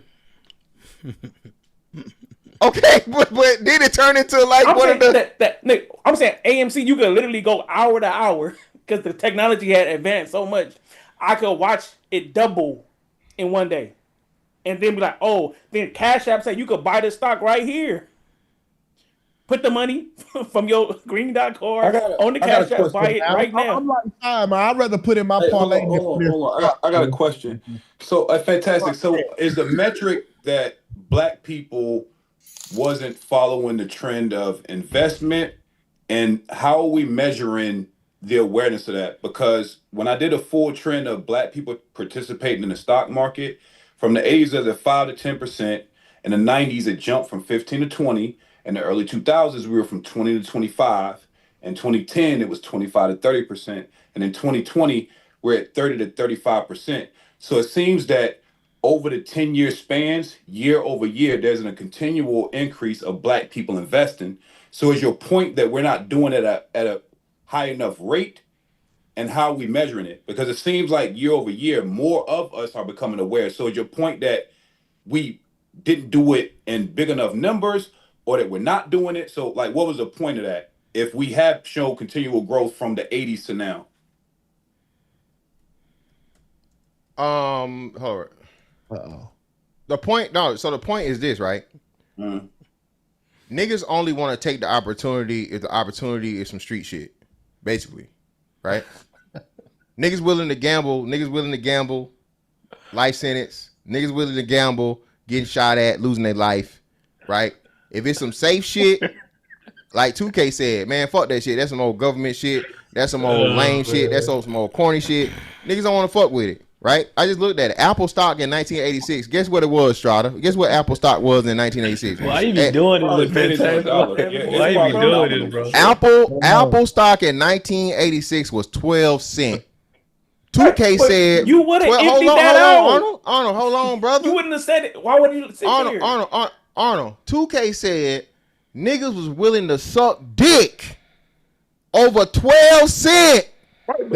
That's fantastic. I don't know if you niggas willing to risk their neighborhood over some shit that's gonna fuck you over for your whole life, but they didn't have 12 cents. But you can't reconcile the year-over-year growth if we're measuring it by 10 years. I just told you we've been rapidly decreasing from the 1980s to the 2020s. Went from 5% to 35%. So what you're saying, we're not aware, but you want to talk about niggas, Strata? About 5%. Hold up, fantastic. Hold on. Let me respond to Strata. Wait. Let me respond to Strata. You got it. Strata, guess what fucking Apple was in 2000? And mind you, we on the stock market shit because of Arnold. I'm just making the point. Guess what it was in 2000, Strata? Not sure. Yeah, I don't know what I'm talking 39 cents. Hello, but 39 cents. We missed it, man. We missed it. So here's the counterpoint to this. Fantastic. That's the whole point. Like, so Dogecoin was supposed to be going to the moon. This is Monday morning quarterback, because for every business that you can name that the tickers were cheap, that are exponentially high, I can name you 20 to 30 more that if you had invested big, you'd have lost everything because they don't exist anymore from that same time period, right? But I think that if your point was that niggas don't get it, how can you explain a 5% increase every 10 years of more black people now investing? How do you explain that if your point is we not doing it? If there's a gradual increase from the 80s to the 2020s. So is it we're not doing it fast enough, or we're not doing it at all? Because the trend don't track to what you're saying. That's all I'm saying. You keep saying like, okay. Fantastic, or can I go? Go ahead. I'm saying that the problem with, I guess Sha says it to CJ, so that's why I remember this. You're talking like there is something inherently wrong with black people, right? Like, you know what I'm saying? Like we're more like we're gonna be criminals. Like it's something built in our DNA that say niggas is just gonna get attracted to that crime shit naturally, right? Not environment wise. Like you don't gotta be impoverished. You don't gotta be in a project. You don't gotta be living on top of people. Like crack didn't have to get you like niggas. Found crack. Niggas chose it. No, somebody better cook that. Niggas chose it. Niggas said, "Give me the dick and the crack." Pause. Hey, that's what they did. And it was niggas that didn't too, Mr. Fantastic. Now y'all making my argument. I told you most niggas didn't suffer from the crack epidemic. No, I'm specifically talking about the niggas that did. Hold on. Impacted. Listen, So I got you, but what I'm saying, and I went to college, I'm still impacted. I got you. Not impacted. You're not impacted. You ain't motherfucking. How you impacted by the crack epidemic? I actually am. Without getting to my family, I actually deal with that in my immediate family. So yeah. Okay, cool. I'm actually impacted by it. Cool. So, but what I'm saying is, even in that case, you would be a outlier, Shad, especially in 2026. Yeah, niggas ain't smoking crack no more, for real. I'm just saying, crack is not the drug. I think I always got a cousin or something Miss Fantastic on that who on that. Yeah, I'm just saying, there are other drugs, be it pharmaceutical or fentanyl, that's replaced crack by a lot. We can agree. And I think somebody even brought up meth. I didn't even know niggas did meth. Okay, I just learned this at a Project Pat concert. So niggas have expanded. Niggas doing mushrooms. Niggas doing white folks drugs now. I didn't know. I'm not a drug user. It's flat. It's on the internet. Yeah, so that's what I'm saying. So that's why would the kid be doing crack if it's some cooler shit out that they know? That's what I'm saying. And the weed, none of the weed is real weed no more. It's all fucking GMO. Yeah. I seen somebody spray some weed the other day, man. They sprayed something on the weed. Yeah, it's all GMO. So again, crack in itself, and shout out to 2K, crack have niggas sucking dick. So niggas definitely want to be doing nothing to have guys sucking dick. That's crazy. Hey, bro, the sound bites that be getting out of the show, Fantastic is crazy, Fantastic. Nigga, what's the name? Made it famous. Minister Society. But okay. I just want to say this because we're getting somewhere. I'm like, okay, I didn't know black people did meth, but I will say this: like, once we get past the crack, then we got to start talking about the weed. But what I think about if black people are doing meth, that step to cert, because we got to 2005. We got to start talking about what lean and when black people started really doing a lot of synthetic drugs, how that affected us as well. I think hey, bro, I want to rich. But hey, for all of my bad, okay. I'm sorry. What did he say? Nah, lean ain't no average nigga drug, dog. Yeah, lean, and that's extremely regional. If I see a po nigga with some lean, he might have sucked some dick. Hey, hold on, bro. So 2K. I want to tell, all of the and that was hella, and Tiff, that's hella regional. Okay, so maybe that's what it is, because I didn't see a whole bunch of crack, but I definitely saw when people started doing. Yeah, Texas, Louisiana, that they was definitely like the lean motherfuckers. And then I think Memphis, they started talking about it, but that one, and then that shit wasn't cheap. Okay. So now, can I do a note, Camp? I gotta do a note right here for the uncles and aunties. Help me read one super chat, cuz. You got like 20 sound mode. Hey, Henry, that nigga got 100 super chats by now. You got 100. I gotta read them. Go ahead. It's a production note for all the unks and aunties. If you go to the gas station or the liquor store and they got blow torches, right, instead of lighters, that's because niggas doing meth in your neighborhood. Uncles, that's crazy. Oh man, so I was. We got rhino pills at our 7-Eleven. You see the blowtorch, and it's not just the lighters. They doing meth in your neighborhood. I had to put the schedule out for my guys tomorrow, and y'all talked about drugs for 15 minutes. Y'all don't do drugs. Y'all don't sell drugs. Y'all don't know shit about drugs. Don't. And y'all niggas up here talking about drugs. And Miss Fantastic, to the Discord, man. And Miss Fantastic had the unmitigated gall to look up Apple stock in '86.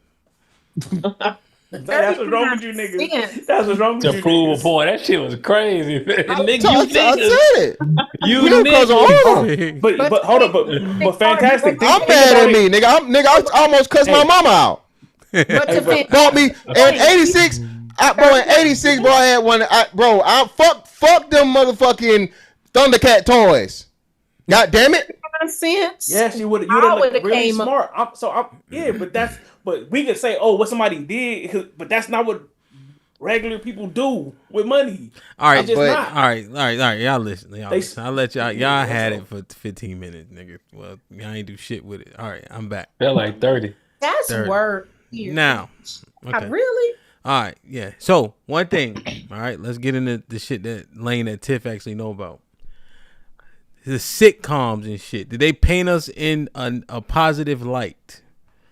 You got the Cosbys, you got A Different World, you got Martin in a dress, you got Jamie Foxx in a dress, you got all that shit going on. You got Family Matters, and then we turned out Uncle Phil and the fat dad was homosexual. Is that a real thing?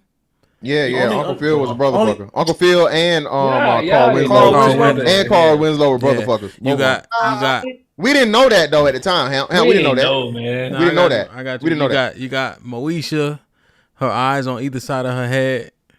You got the nigga who died. He got shot up. What's it? Romeo got shot up. Santana, the Santana guy. Marlon Santana got shot up from the Steve Harvey show.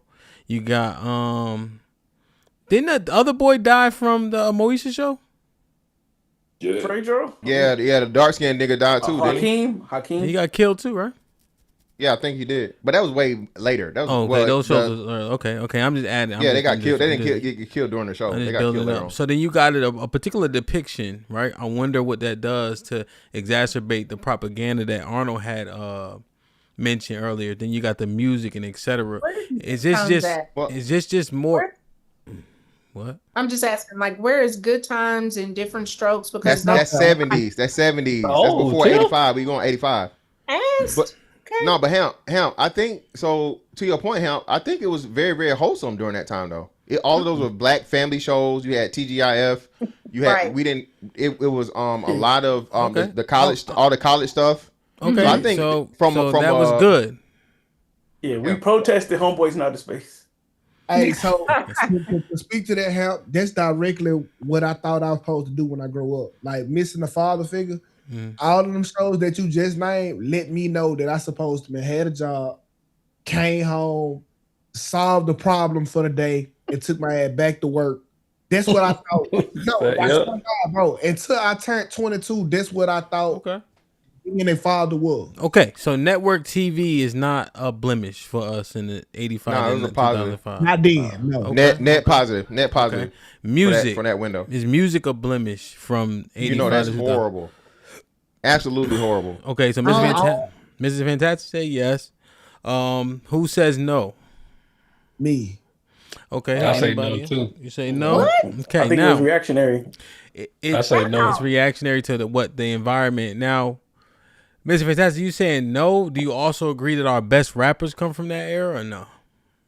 No. No, of course, yeah. The best rappers definitely come from. Well, I would say definitely the 90s to 2000 era. Yeah, of course. Okay, so bar none, hands down. But are you saying that actually perpetuated negative propaganda or built the community? Of course, all of it was drug music, bitch hoe culture as they talk about it, money, hoes, and clothes. A lot of violence. We got the beefs. People actually died from beefs for the first time. It was the first time where you had violence go from just on wax to in real life. Master P was whooping everybody's ass. Master P beat the shit out of Pimp C and a couple other motherfuckers. Uncle Luke and them got to fighting with them. I think Snoop Dogg and them. I got you. Okay. And 2K and E40 lame ass pulled a back 10 on Biggie. Okay. Ooh. All right. So, what about what you said? No 2K. Why? Yes, because bro, for somebody like myself, living in those conditions, it gave me hope. Like, I felt like listening to the words had the answers for me to be able to escape my impoverished conditions. Listening to Jay-Z, Nas, Biggie, Pop, everything I just named, bro, it literally influenced me or gave me hope that I can escape my situation. Wait, hustler, baller, gangster, cap dealer, who I am, your number one drug dealer, that gave you hope? Yes, it did. Okay. These were the same people that I looked at every motherfucking day. It was past tense. It was past tense in most cases, and they made it out. Yep. Yeah, they were successful while having done those things. Shaw, why'd you say no? I this probably is my personal prescription. I just never put that much onus on artistic expression as far as like what it does. I mean, I know people say what it does to the mind, but I mean, the first album I had was 400 Degrees, and I mean, oh, you I saying ain't never that want to go. you saying that you didn't get mad at Jean-Claude Van Damme because he can't fight for real. Yeah, I'm saying most of us didn't either. Yeah, most of us didn't either. Most of the people here listening to music never sold nothing. So you're saying it doesn't actually have that galvanizing effect like they say?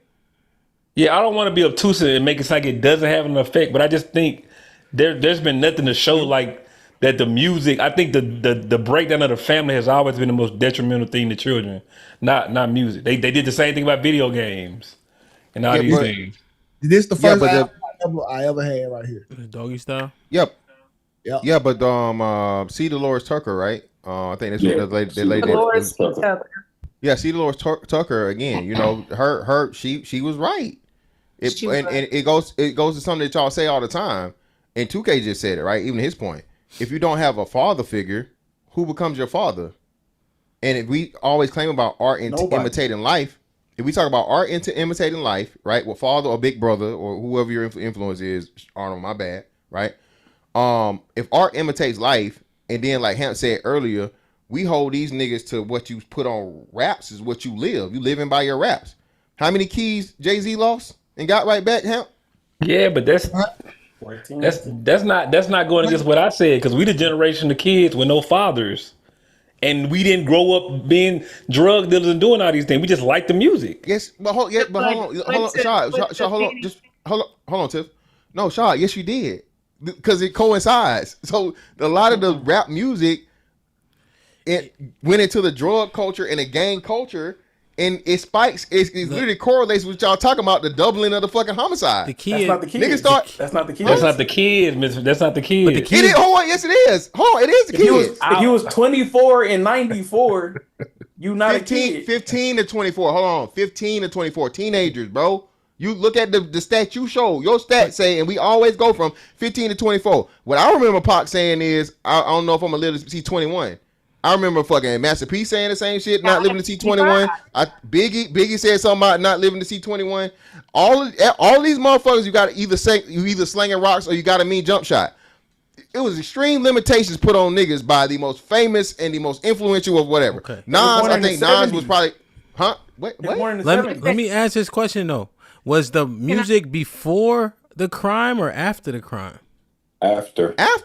Well, so then the music is the crime is already being had. The drugs are already being sold. So I guess my point is the music actually that much at fault if they're simply rapping about what's the environment that already exists? Yes, because a lot of what was being rapped. So Fanny talked about it. He's talking about Dolores C. Tucker and that Fanny shit. I'm talking about just you and me, not the rest of them. What you're talking about, her first pushback was in 1996 on Definitions of the Right, and I think it was All Eyes on Me. And she literally said that this music is going to impact the youth at such a rate that she literally fought against it. There was a $10 million lawsuit against it. Our elders understood that what we listen to, the frequencies and the things that people are hyping up, it has a direct impact on culture. Why I don't work with church music? Excuse me? I don't work with church music. How many people are listening to traditional standard? All of us have heard it. Well, no, well, 2K, well, 2K, the thing is, well, no, it's not a great point because the church music is a great point. It's not a great point because most of the church music is fucking heard in church, and who the hell listens to an AM radio station? None of you niggas listen to AM radio station. FM. I mean, no, they didn't, bro. No, bro. Arnold, I'm not finna argue with you, bro. Motherfucking all of the gospel stations were on the AM channels, my nigga. So okay, I mean, not out here, bro. Wait. All right, let me, because we don't got much time. So I guess what I'm looking at is you had a decline in crime. The music kept going, even trending to get worse, and yet the crime in the earth hasn't gotten worse, right? They actually do different shit than what the music was saying before. So if crime trended down, then is music just no, not for the window you talking about, Hemp. You literally showed it. It didn't trend down. 94 go down. It goes down. We said 2005. 94, it dives damn near. Yeah, but hold on. But we know why though. So hold on. Thank you. 94 the crime bill. Hemp. Okay, so is it so that's the thing, right? You have all the music still being produced, right?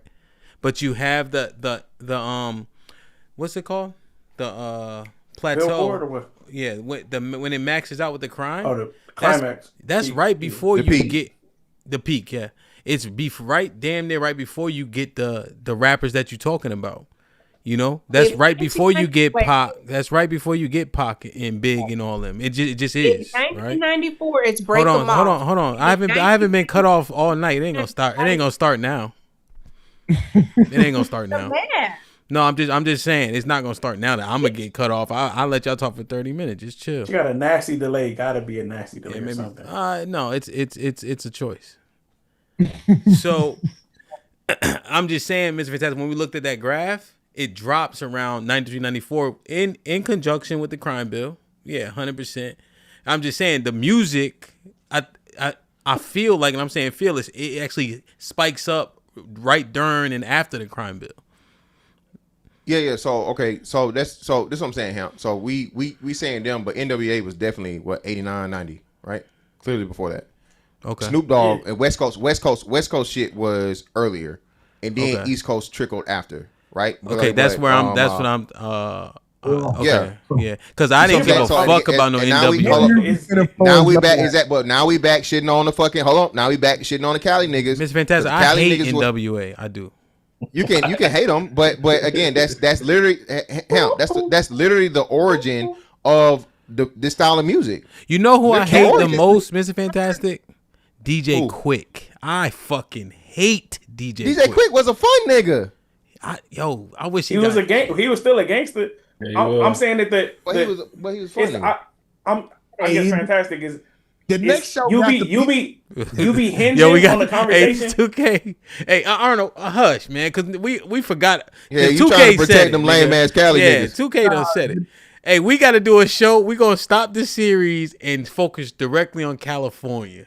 And kick them niggas backs in the worst of the worst. Yeah, I'm unsubscribed. Wow, that's crazy. All of the ills of the black community started in California. All right, hold on, guys. All right, let me because that shit. Okay, so the music thing. All right, cool. Right now, what about this? What about OJ? What about Rodney? What about those things? What does that mean anything, or is that just a blip in the 20 years? I mean, no. I don't want to sidetrack it. Both again, Cali niggas again. But no, those were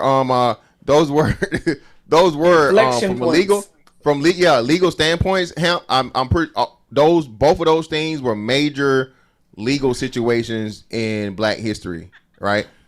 For modern times, because hell, I can't think of a trial that was bigger than the OJ trial post OJ. Can you? That was black. Black trial. Oh, Trayvon Martin. You think Trayvon was big? I don't think Trayvon was bigger than OJ, bro. We can do some numbers. I'm saying, and Sean, I'm not trying to argue. I'm just saying it's questionable. My bad. Go ahead. No, you're saying, Sean. He's saying the trial. That trial was on was the Trayvon. I can't remember it. Was it on? It was pretty big. It was it on local networks? Yeah. I went on local network. I don't think it was local. Yeah, but I know it was national. It was on local too. Okay. Well, let me say this. Listen, Shad, you remember the motherfucking rollout TV? Yeah, I remember that situation. Yeah, nigga, we had an elementary. The elementary school had us all gather in the motherfucking cafeteria / auditorium to watch the OJ fucking verdict, bro. Because the teachers wanted to watch it. Yeah, the cafeteria. the whole school. Yo, and that's how big the OJ shit was. And we were all in the comments in undergrad. We were all in the comments. It was packed in there like never before to see the verdict. Dr. G, so you were an adult at this time, which is crazy. So when you think about that, right? You was there for the Trayvon joint, and you was there for the OJ joint. This was what, 95, 96? What year was it? It had to be 95. Yeah, because I was like I said, I was in undergrad. 5th, 6th grade, right? So we just looking, and we looking at all the grown-ups segregated like a motherfucker. You know what I'm saying? Yeah, OJ was bigger. OJ was bigger. Yeah, I was you, 6. yeah. And So I you, remember so you was an adult. Like, what do you think was more impactful, OJ or the Trayvon, in terms of people watching it and being enthralled? I mean, I think OJ was bigger. It was the first time we had ever seen anything like this, right? Is this black man really finna get off from this this woman? Is this gonna happen? Mm-hmm. He got the dream team. He got a black defense attorney, and everybody was like, man, if this brother get off, right? Yeah. Yeah. Gloves, if it don't fit, you must have quit. Yeah, Hemp used the fucking drop. Hemp used the fucking drop for super chats. The nigga had gloves. The nigga had gloves on under the gloves. I was like, "What? Hey, that's who you want to go to. That's who you want to go to trial. Your nigga had gloves under the gloves, nigga. Hey, stretch your fingers out. Look, nigga want to take that nigga had his hands. I ain't never seen nobody put on a glove like this. Right, nigga had gloves under the gloves. I was like, shout out to that nigga Johnny Cochran, boy. Them niggas. Hey man, hey, shot. Now that shot, that was hey. When That you was the come on- first time I knew everybody knew any black attorney's name by household name. Johnny Cochran Yeah. became a household fucking name from Johnny that Cochran trial cold, alone, nigga. Johnny Cochran. Johnny Cochran became a motherfucking Like rap Kobe, bro. lyric. Like Kobe. Like Yeah, Johnny Cochran on this motherfucker. Yeah, nigga still Cochran joke. Yo, nigga. did he say that? Nigga said, "Let me put this glove." That shit was wild. That, Put yo, the glove on, bro. that nigga had rock climbing. Yo, did And they said in LA he did that for everybody. Oh, He cooked he something did? like that up for every Oh. Hey, he said, something. That's not where he stayed. Like, Oh. you like, oh no, you don't really live there. Oh, with the that nigga had rhyme? the flow. He come had up the with rhyme, nigga. You know, hey, if glove don't fit, you must quit, nigga. Bars, nigga. Yeah, One of the he- original Johnny bars. Cold. He was bars. Johnny was cold. What did he die from? A brain aneurysm. Y'all Right? remember some? Y'all probably don't. I watched that documentary, What, man. I Dr. don't know. G? We get- interested now. What? Man, he did that shit, No, man. I was OJ gonna say talking about you if I should've would have saw did it. OJ did that shit. You know should you have saw the wrong. look on Kardashian's face. The dad. Rob. Oh, yeah. What's his name, Rob? He was like, "Is this real? This can't be real." Hey, that shit worked. Okay, nigga. let me ask y'all this. Good word, bro. Hey, y'all love to reminisce, boy. Okay, what about the LA riots?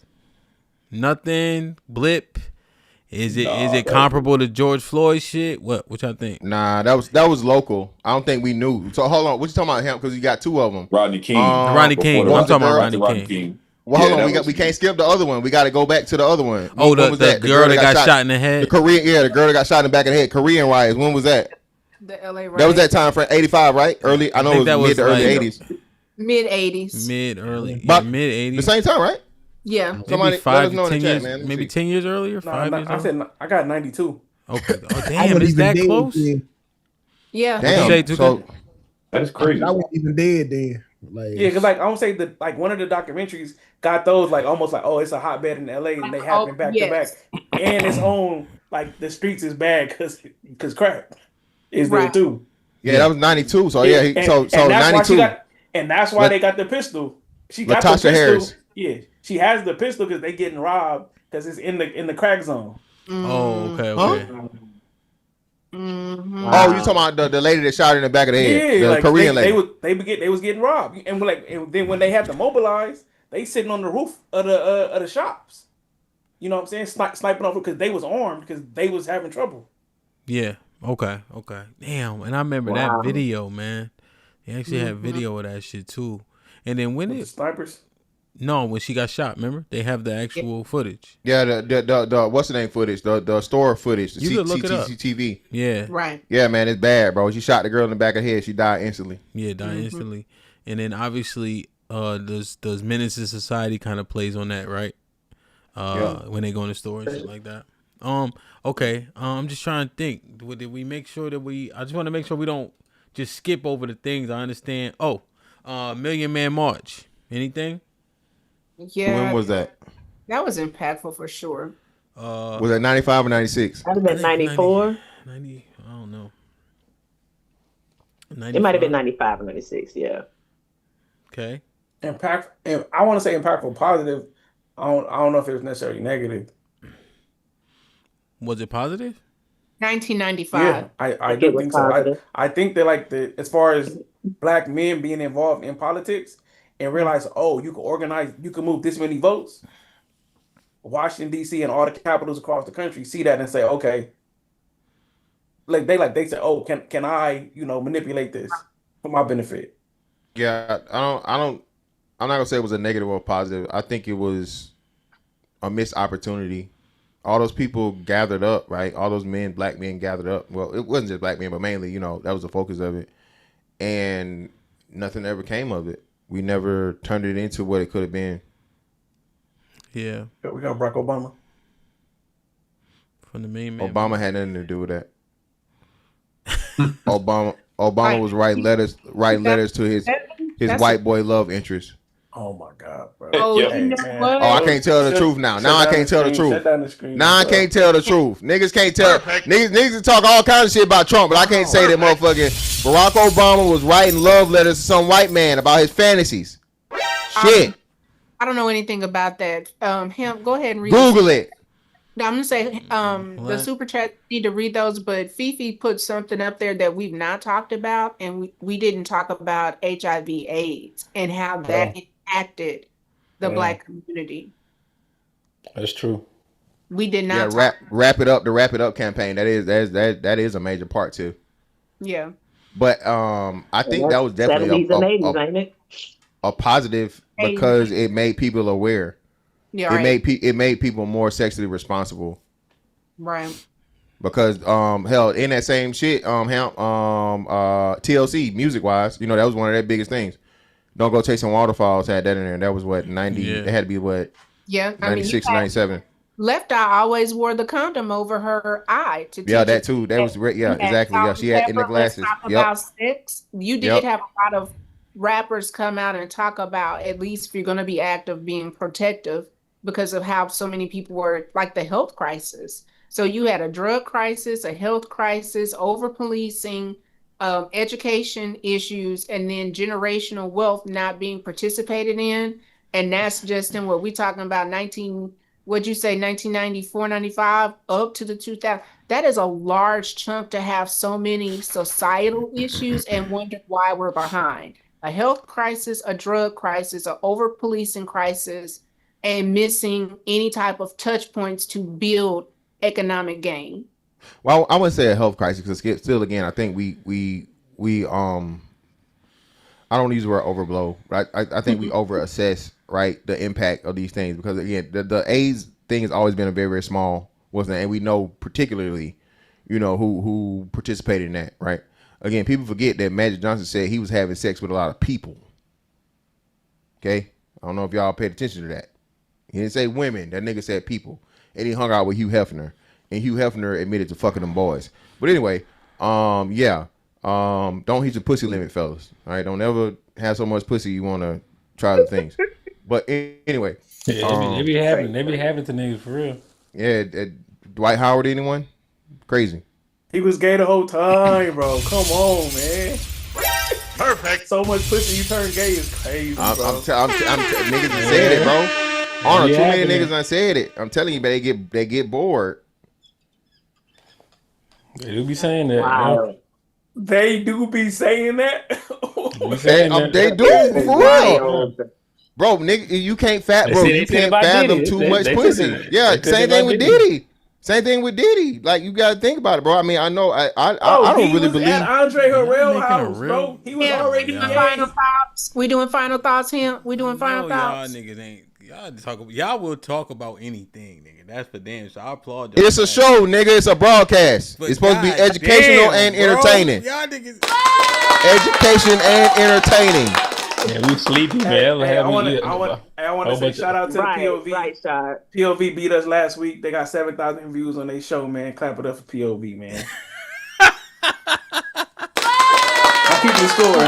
Why you tracking the POV? I keep score. I'm competitive, bro. It got more than the Wednesday show.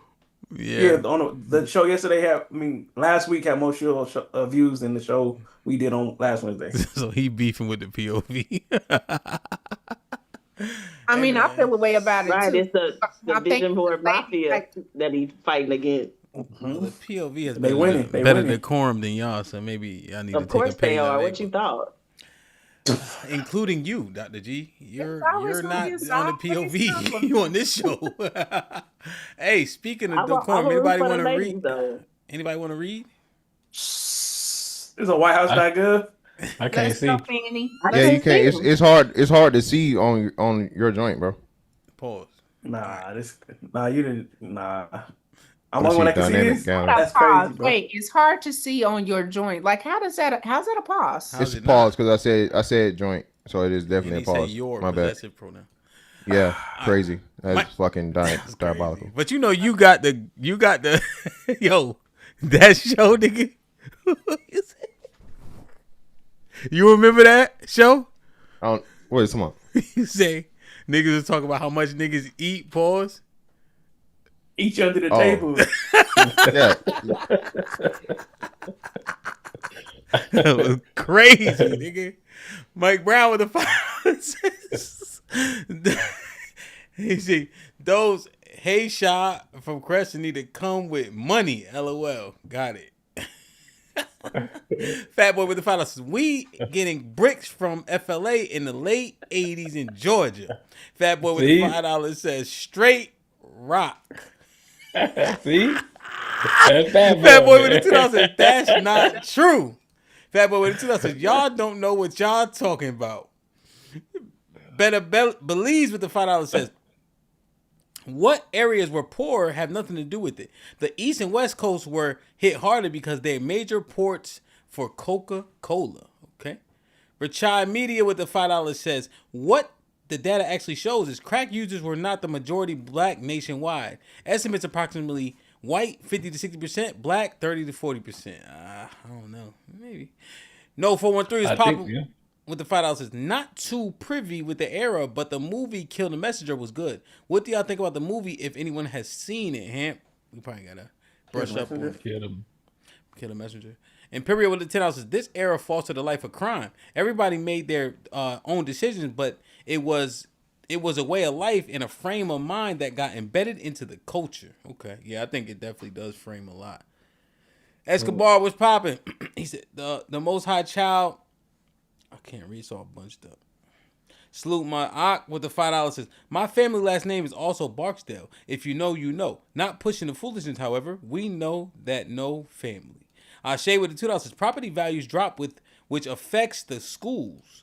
Big O 3 with the $10 says white people do just as much drugs as everybody else, if not more, but it is policed differently. I think we did hit that point. Right. Sean Brewer with the $5 says crack won't drop off. Crack had to be made by dealers. Stop the bullshit. Crack was created by man. We just don't want to be accountable of hurting black people. Better Believe Me with the $5. I know we're talking about 1985, but the biggest contributor to the downfall of our community was the desegregation. We're going to get there. Holiday Rail with the $5 says, we love to making excuses. We have free will and we make bad choices. Yes, cops, bad, government, bad, but where is our accountability? Real Love was popping with the $5 says, Italians literally crashed out on cocaine. Real with the $5 says, really, you tweaking. The government absolutely created crack, cocaine. Callie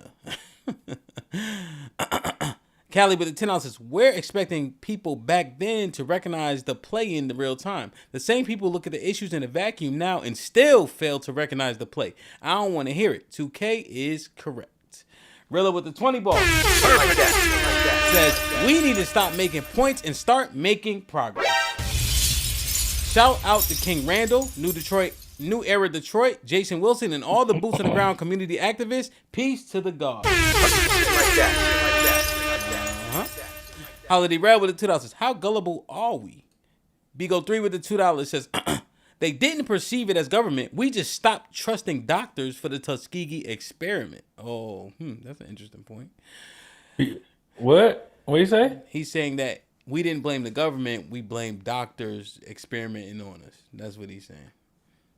We distrusted doctors, not government, from the experiments. Miss Parker with the $5 says, war on drugs was about locking our people up after the prisons became privatized. Callie with the $5 says, the bill gave room for LAPD Rampart Division to run amok. Rilla with the $5 says, you niggas tweaking. When they gave the Chiefs, governors, and gangbangers football numbers, you made it worse. You created a vacuum.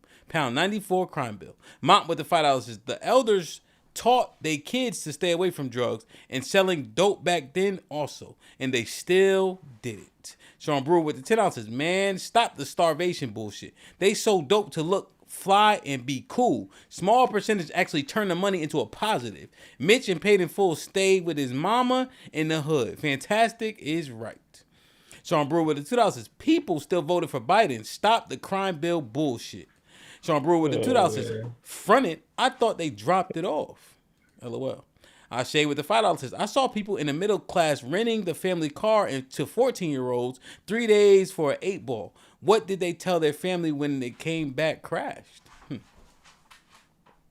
2K with the $10 says, the only bill I've ever read was the light bill. I'm sorry, I hate politics. Callie with the $5 says, Arnold is right. The youngins blame Biden for the bill, not realizing the GOP wanted the harsher one and their parents wanted it too. 2K with the $10 says, the only polls I'm going to have strippers on them. Grow up. Let the Dems and the Republicans hate y'all too. MC Heavy Tits with the $10 says, can we also agree that majority of white people didn't buy stocks or Bitcoin either? BL45 with the $2 says, the sound bites from tonight's show will be classic. Yeah, I gotta clip this up. Aaron with the $5 says, the media painted all of us to look like we was from the ghetto or have an uncle on drugs, but yet we believed in the government and the media. Nico with the $10 says, Obama is half African and white. What are you saying? Africans don't consider themselves black. 2, USA had several biracial presidents before Obama. We telling lies. What? We telling lies. YT? That you still believe in? Huh? What other lies are we still believing in? Oh, what? That's when what? We ask ourselves, what other lies are we still believing in? Okay. MC Heavy Tits with the $10 says, not gonna lie, I was raised in the suburbs in a 2-parent household outside of Dallas and bought every No Limit album. I wanted a man in the streets. I would say I was an outlier in my group of friends. Callie with the $2 says, our music had more variety at that time as well. Callie with the $2 says, OJ was bigger and that was 1992. Callie with the $5 says, nah, I take it back. Rodney King trial was bigger because it led to the LA riots. Fifi with the $2 says, 80s HIV epidemic. Okay. Callie with the $5 says, there wasn't 2 riots. Latasha's shooting was right before Rodney King. Those 2 major incidents where the perpetrators got off led to the LA riots. Okay. Matreon in the building with the $2 says, Trump was writing birthday cards around that time. T and B with the $2 says, risky chat.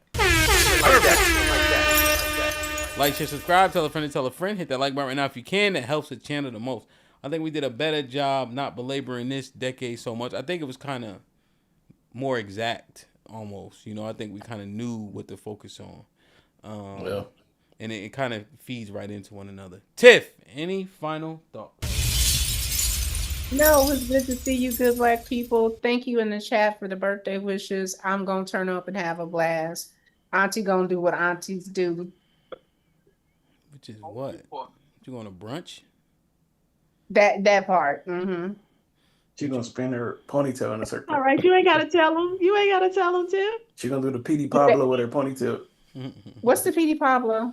Spin it around the air like a helicopter. Okay, well, salute to Tiff. Be safe. Do the right thing. You heard. Don't do nothing I wouldn't do. Know what I mean? No, Omega, so I'm definitely not going to ever outdo what you would do. But I'm going to have an auntie time. That was 20 years ago. Shit over with. Any other thoughts, though? No, I feel like this conversation was good and it was very even. So I appreciate everybody listening to points and building. And I hope that we can continue to have these kind of conversations because I think that we're going to be able to glean a lot, way more. To me, it felt productive and we learned and a lot of concession or agreement was had. And I appreciate that. So thanks to the Wednesday crew. Indeed. Mr. Fantastic. Brother.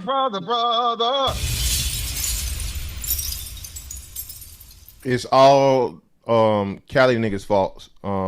Jerry Curls, gangster rap, crack, AIDS, Magic Johnson, OJ, Magic killing white Johnson women, Rodney King. It all starts in California, man. You know what I mean? E40 with that horrible ass rap. Ooh, just hey, man. Come on, bro. You Stay just away mad from Macon Cali just niggas, got man. cameras, bro. Stay away from Cali niggas, man. The detriment of all of these shows originate in California. That's all I got, man. I love Cali, man. I ain't gonna lie. Hey, we bumping that in a major way. I don't know what you talking about. I love Cali, man. Arnold. Perfect. Man, Cali not catching this jacket. It just so happened that it's expansive and Hollywood is right there. So I'm sorry that Macon, Georgia didn't get the digital cameras until last week. But right, we had the stuff way back into the 90s and they was able to document this stuff and make movies about it. So, you know, we victims. Dr. G. Great conversation, Hamp. This was a good one. I thought we would have more consensus than we did in other conversations, and we did. So excellent conversation. Thanks for the invite. I appreciate it. And yeah, keep on doing your thing, brother. Good conversations. This series is what's up.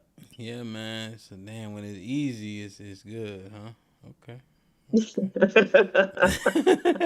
don't know if it's been so easy though. If you go back, we've been brawling the last couple weeks. It's been That's tough. what I'm saying. It's been no joke, man. I swear to God, I seen a dude with a Black Lives Matter shirt on yesterday. I almost threw paint on him. I was like, I'm so tired of hearing that shit, boy, for the last 2 weeks. He was Yeah, Nate. You know, another thing I'd like to say to him, just overall, if we could just remember that, you know, we as a people, we in a community, we've gone through a lot of different things. Be it as it may, our decision making may have been the reason.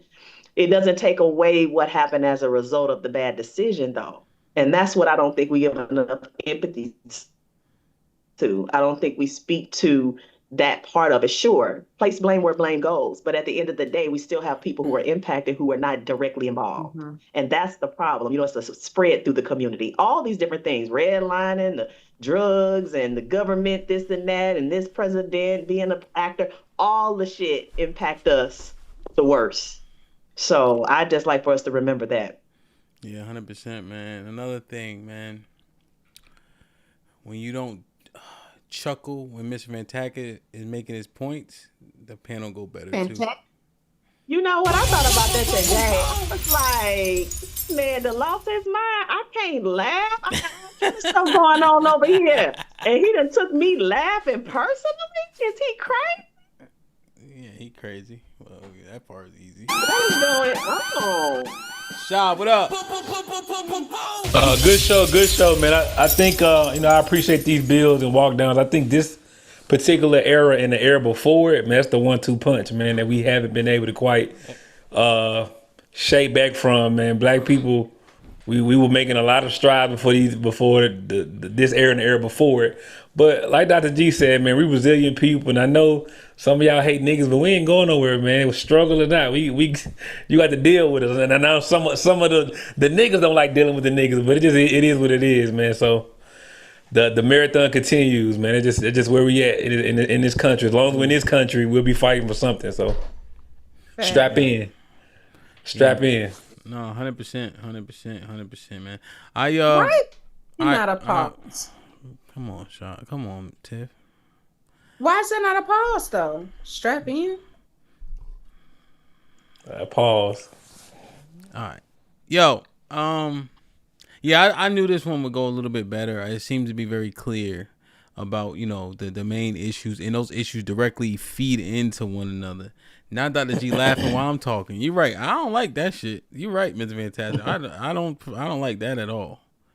I ain't gonna lie. You're right. That is annoying. Real shit, bro. Cause it's cool when they do it. Yo, cause it's like she not laughing at me. But if somebody just clicked on the stream right now, they're like, why is she laughing while he talking, right? Damn, man, that's a hell of a fucking point. I blame it all on Tip. I blame it on Tip.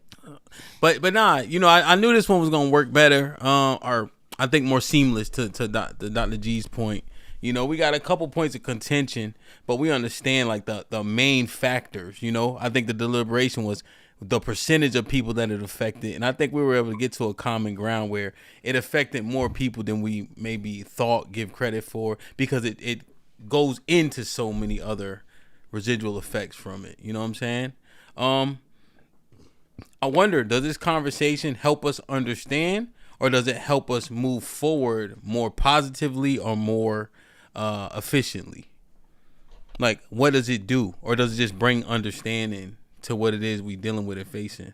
I think what it does show is we continue to get hoodwinked often, right? When we say we got all these problems with these people who are doing to us intentionally, and yet it continues to happen. I think that's an issue that we gotta explore for sure, man. Hey, but hell of a show, man. Good ass conversation. Salute to Arnold, Miss Fantastic, Dr. G, Shad, Tiff made it through. Impress been doing a hell of a job of rotating everybody's links, so please go like, share, subscribe, and support. Tomorrow we got Toxic Thursday in the Discord. Should be interesting. Right now. Oh, right now. Yeah, they going in there right now. So I love y'all. I appreciate y'all. Be safe and do the right thing, man. Like, share, subscribe. Tell a friend to tell a friend. And we out.